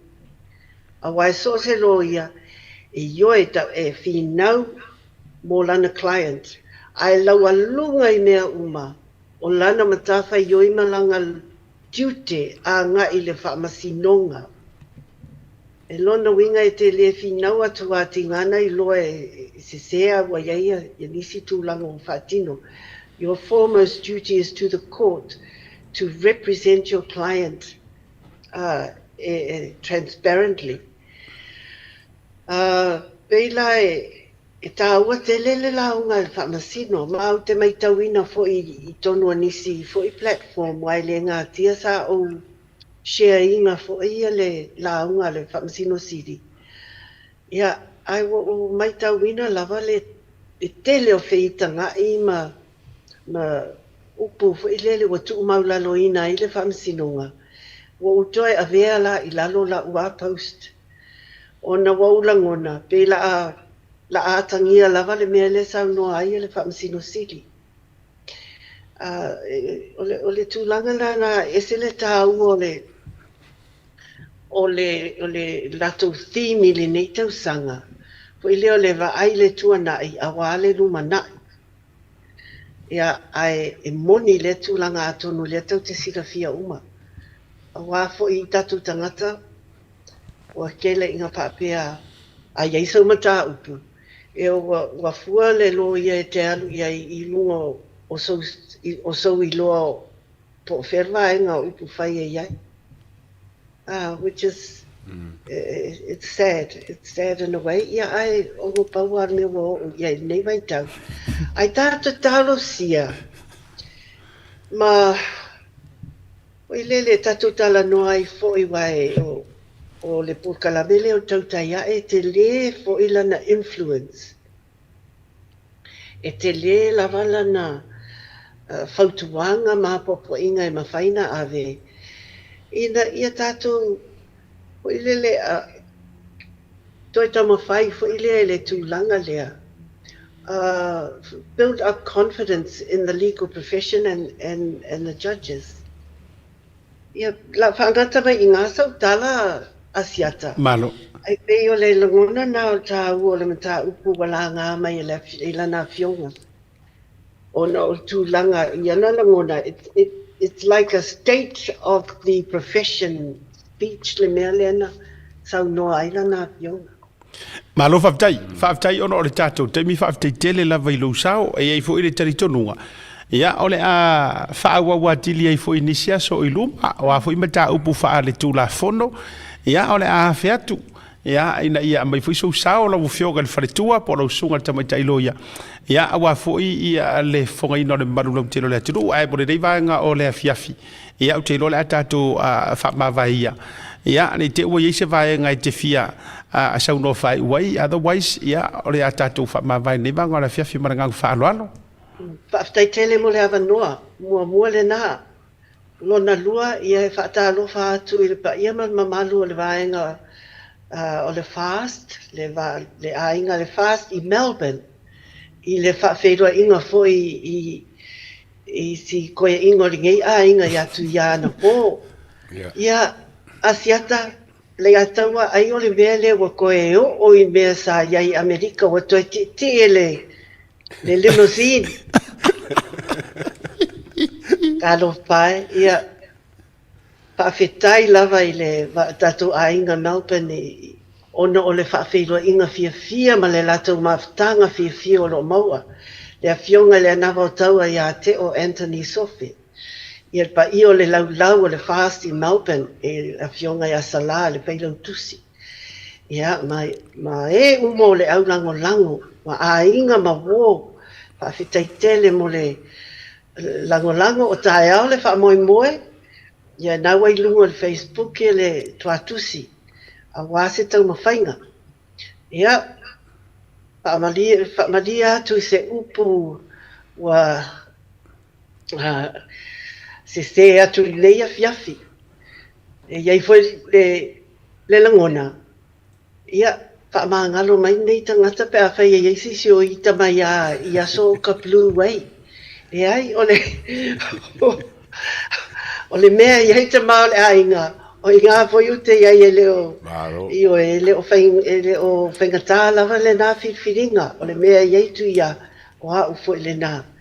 Ia o te talitonu, le a se teimi se aso e wala au mai, ia o le awanoa lava wā nisi o mata upu, ai whawhitai mo le awanoa, mo maonga alofa, a ngā i le Samoa Law Society, o tae au e whaai uai a lato Jubilee, ia manuia lava ia le tātou wasenga aloia, a fionga i whaamasino, ia ma e umo lo awai le nā Jubilee i Samoa. Ai mo le nei teini, whaaftai tele mo le awanoa a siata, dai ataua malta maita i a hana. E tā ua i a te au, mau te talosia o au ngāfu i nisi o lo whaafunga mai. Ia mala uawa tele. Ba lo whaftai, ia o le whisiri whai ua e tāpena i Samoa mo le whaatautonga le tamao le ainga, po le whionga i le whaipule. Pangalia, ia o te le malanga o le aso sfuru walu o au kuso. E iwa sfuru aia lo utamaa lea tausi. Alo whai. E a to aila na iwa sfuru. Ia, o uma maa ua tala matu ia o lau ke mai tau fui. Lai whai alanga mama, lea fui whaila uma. Ia. O kele le hainga lai o ane. O kele le hainga lai oi. E o ane le ngā fia lewa ia so e whātau tō ai. Ia ai se i o whaasanga ui e tausi siong tama o ani aso tutoe. Ia se whaila nā so whanau i nei. Ya malo faftai te wa ngale to fasi no mai o lo mama o le wo to va to fai mere mama le ya tawa u yo le tatou fa to fa bo le va ngora fiafi alo fa te le tu lo fionga lo sunga te mai tai loia sai foi ya he said ya o mai arma to fa te nanga ma le fionga fritua por sunga te mai tai loia sinia o le tulafono le ngata Samoa ni usile nei ya le fionga mai ya va visikota Peter ya wa si le fiele to tau failo ino for tu fo le fionga i le sui mamalu ya o le sui filifilia o palo teino fo i lona i tu malo ya le fionga di tama le fale ya tu ya ma na ya le tatu fai un tatu mai ai mar tau tinonga le fionga le fale tu ya le wakali ko fo i mo o to ya le tele na to tu fesili si panga o ko to tu fesili lava ma ya we vai ya kailo ya o ko ke i ya o ta o foi le sin na i foi ale ta mai tai mi o na ta mai era o le nau la vai na ia tatu la lango fa tasi le va o fa tua ile tua sa mo tas ai fa tai ya ile fionga le fa tua ya le ufa manino au fala tu langa foi o le lango e se manga ia o se fa kua e usika ile le ko o yo fa longo le kuma alo mai o le mea ia le tama o le ainga o le ulu o le ainga o le ngā wala ngai fui si ya ainga e se ale mea lu ele ulu e se le mea lu ele o le are siu po le ua o le ua vai wakula o le mama le leile i a mayapa a suffering lai o ya tu ya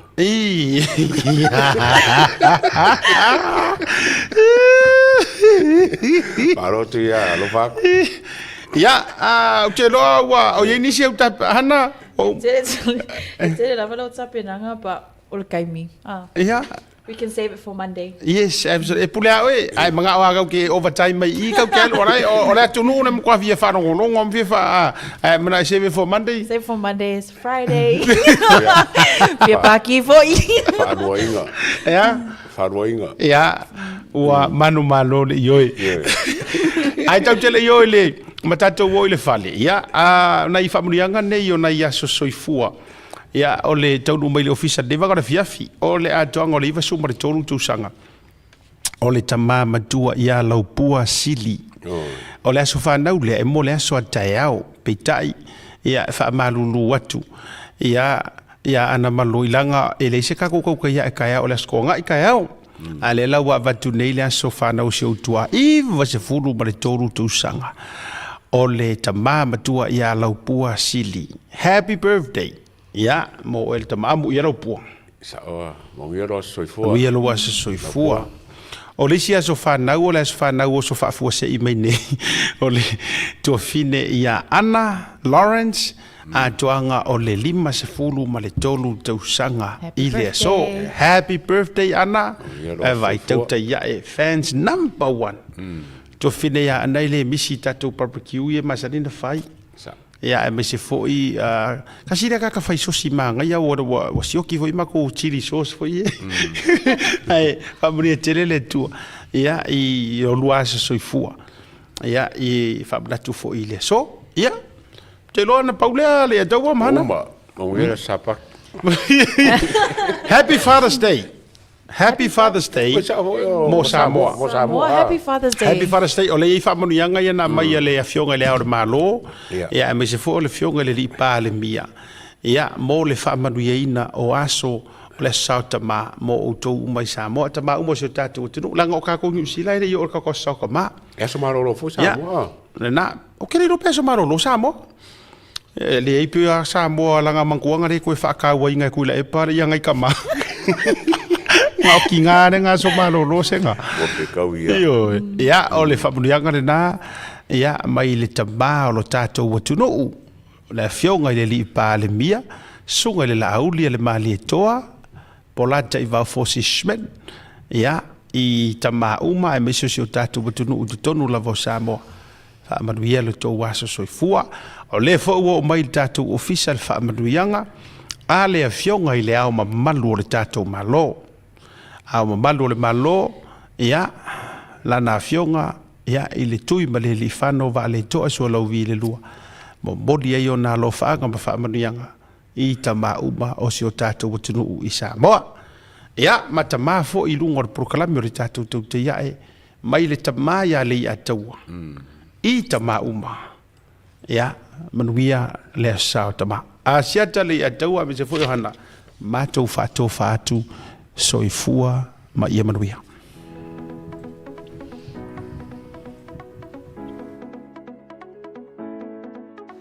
Hey, have you signed up with BLUNET yet? No? Well, let's fix that. Head over to www.bluenet.co.nz and hit Join Us today. All you need to do is fill in your name, date of birth, phone number, and a few other details. This helps us get you set up faster. We'll also need a photo of your ONT serial number and your modem. Not sure what an ONT is? Don't worry, this is what it looks like, and every house with internet has one. And make sure you have a valid ID and a utility bill or government letter to confirm your address. When you join BLUNET, you're not just getting fast, stable internet. You're also supporting shows like Tautai A'e, Breaking Waves, and Sports Salanoa. Your BLUNET subscription helps us bring you more content. If you sign up this month, you get $10 off your first 3 months. If you have any questions, call 0800 258 638. Join BLUNET today.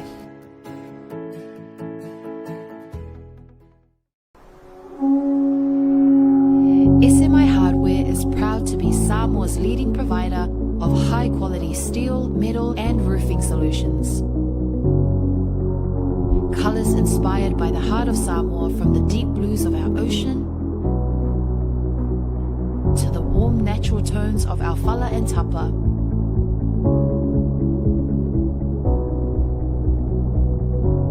To the vibrant greens of our island plants. With over 12 colours to choose from, you can find the perfect look to complement your home, business, or community project. Built to handle the sun, salt, and storms with strength you can rely on for years. For durability and for style, SMI Hardware is your #1 choice.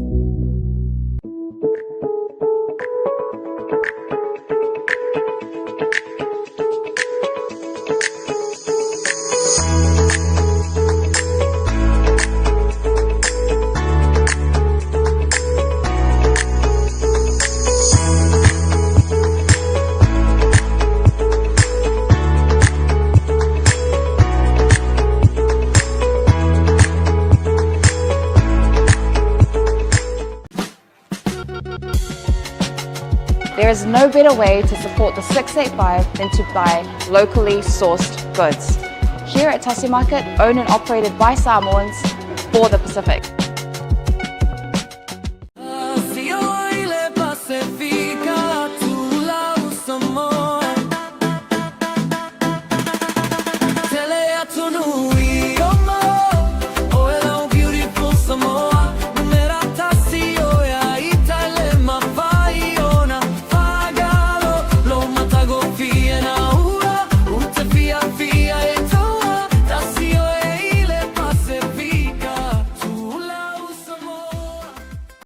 Mo le whaongaina o le talo for voucher. www.pacific40.com ilo penga te whailangi.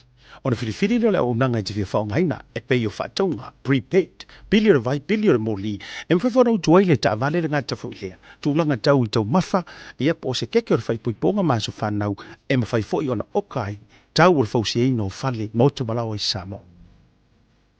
A mai o na whiriwhiri le au nanga I te manao ia, o na o omi lea. O na whiriwhiri leo le whareoloa ma le nuu o lo iai le nei whareoloa. Mautinoa ua sa o le leile whareoloa ma le nuu. Whiriwhiri leo whai o le talo for voucher te whia whatawina. Mai le tolu se furu fitu se furu se lau tala e o atu lava I le 5 se lau 5 se furu tala. O na whiriwhiri lea o le upu check-out e whamautu wai lau whatau. Pare tua, whatu mo whamau ngai peo lo swafa antoa I meli po se numero le telefoni e maisi o le tuatusi. O lo ainga I Samoa, mana tua, whatu mo le swafa ma le numero le telefoni. E lua awale mfona e tongi nai lau whatau. O lo avanoa le online banking mo New Zealand, ma le Visa card, ma le debit card mo so se vainga o le lalangi. A mai aloa, o na submit leo o lau whatau. O le temi la vai mai ai lau whatau, o le awhiti se wha ai lo ainga I Samoa, e alai se te autostusia I le telefoni po o le email. E wha mautu wai le whatau. Manitua, Pacific Food, ma le talo for voucher.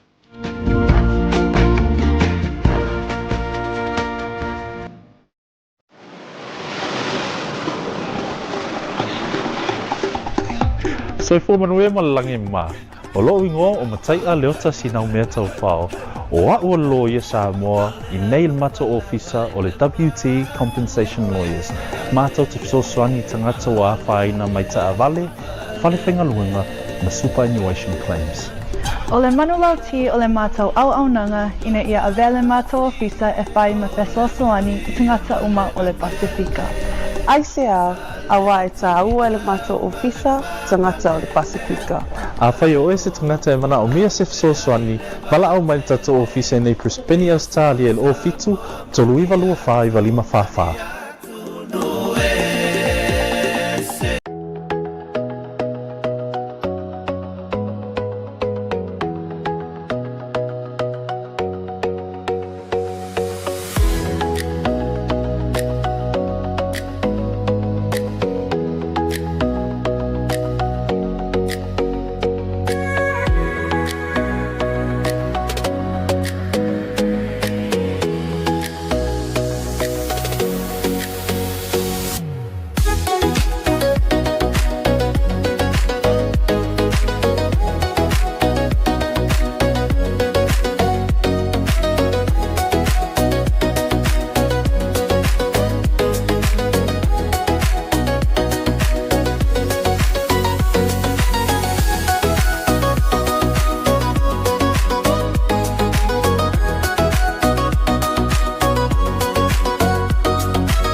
Talofa lava and welcome to Anavamoana Hotel. Located in the heart of the Vaitele industrial area in Apia, Anavamoana Hotel is a place where comfort, connection, and genuine Samoan hospitality come together. Whether you are visiting for work, spending time with family, or traveling independently, we are here to make you feel welcome and at home. Our hotel offers a wide selection of spacious and flexible rooms, thoughtfully designed to welcome both family stays and independent travelers. Our single and double rooms feature modern design showers and bathrooms.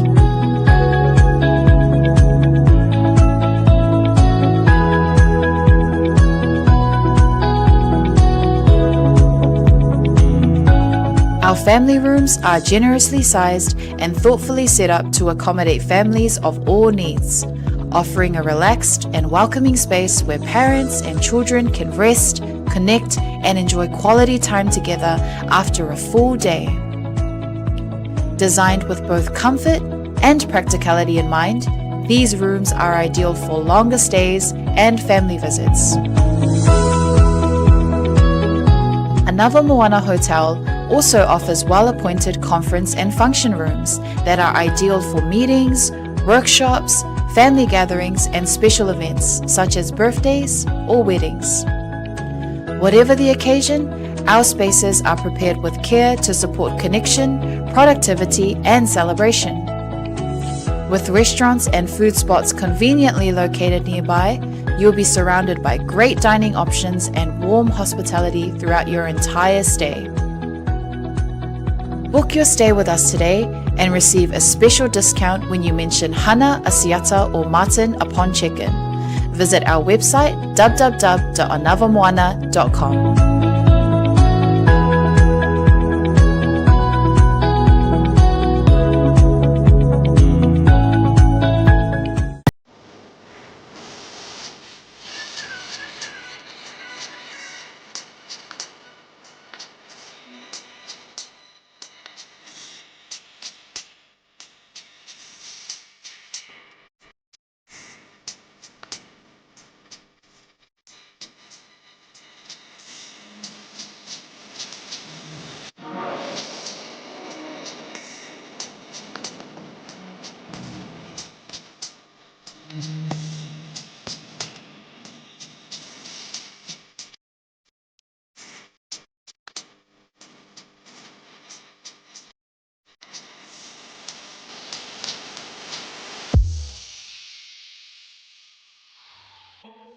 She get them feelings every time I beat it. Telling me she with it. She like how I kill it. Cause she like that ooh na na na, ooh na na na.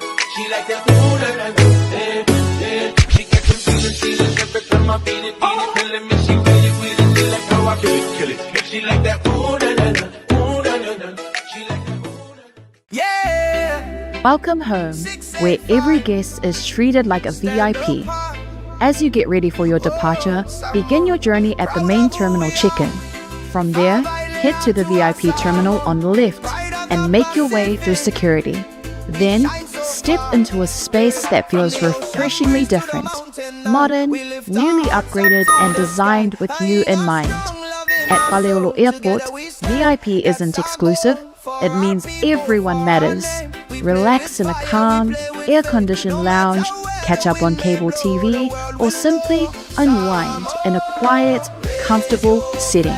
As you wait for your flight, enjoy your first round of drinks and a selection of delicious Samoan cuisine on us. For just 115 tala for adults and 25 tala for children under 12, you can elevate your entire airport experience. Simply book online and present your receipt upon arrival. The VIP lounge at Paleolo Airport offers both downstairs and upstairs spaces, giving you the freedom to relax your way.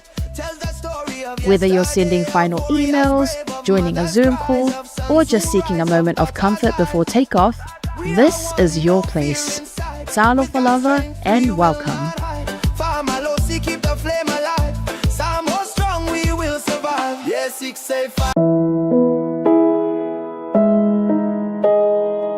O le Aus Pacific Funerals na whaavaina le Tasi Market se lau i whae Sydney, whaamauina o le luai au unanga o le whale maliu Samoa ma le Pasifika, o whaavaina i Australia. O lea ma umia sa oloto e tama whanau lava Samoa.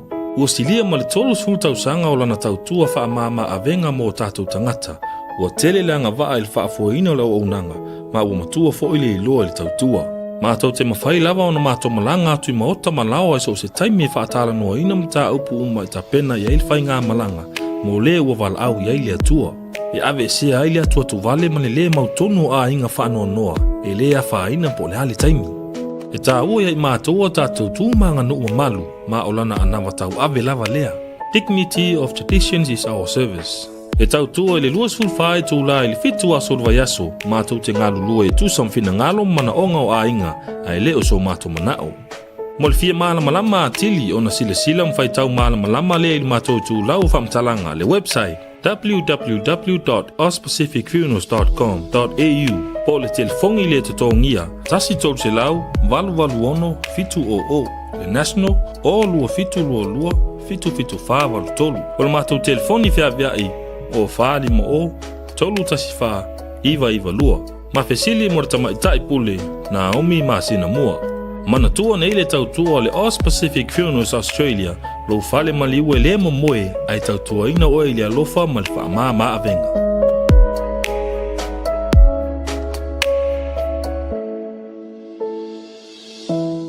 What is love, if not a business fuel program that's wonderfully rewarding and ridiculously simple? And quite popular with the accountant.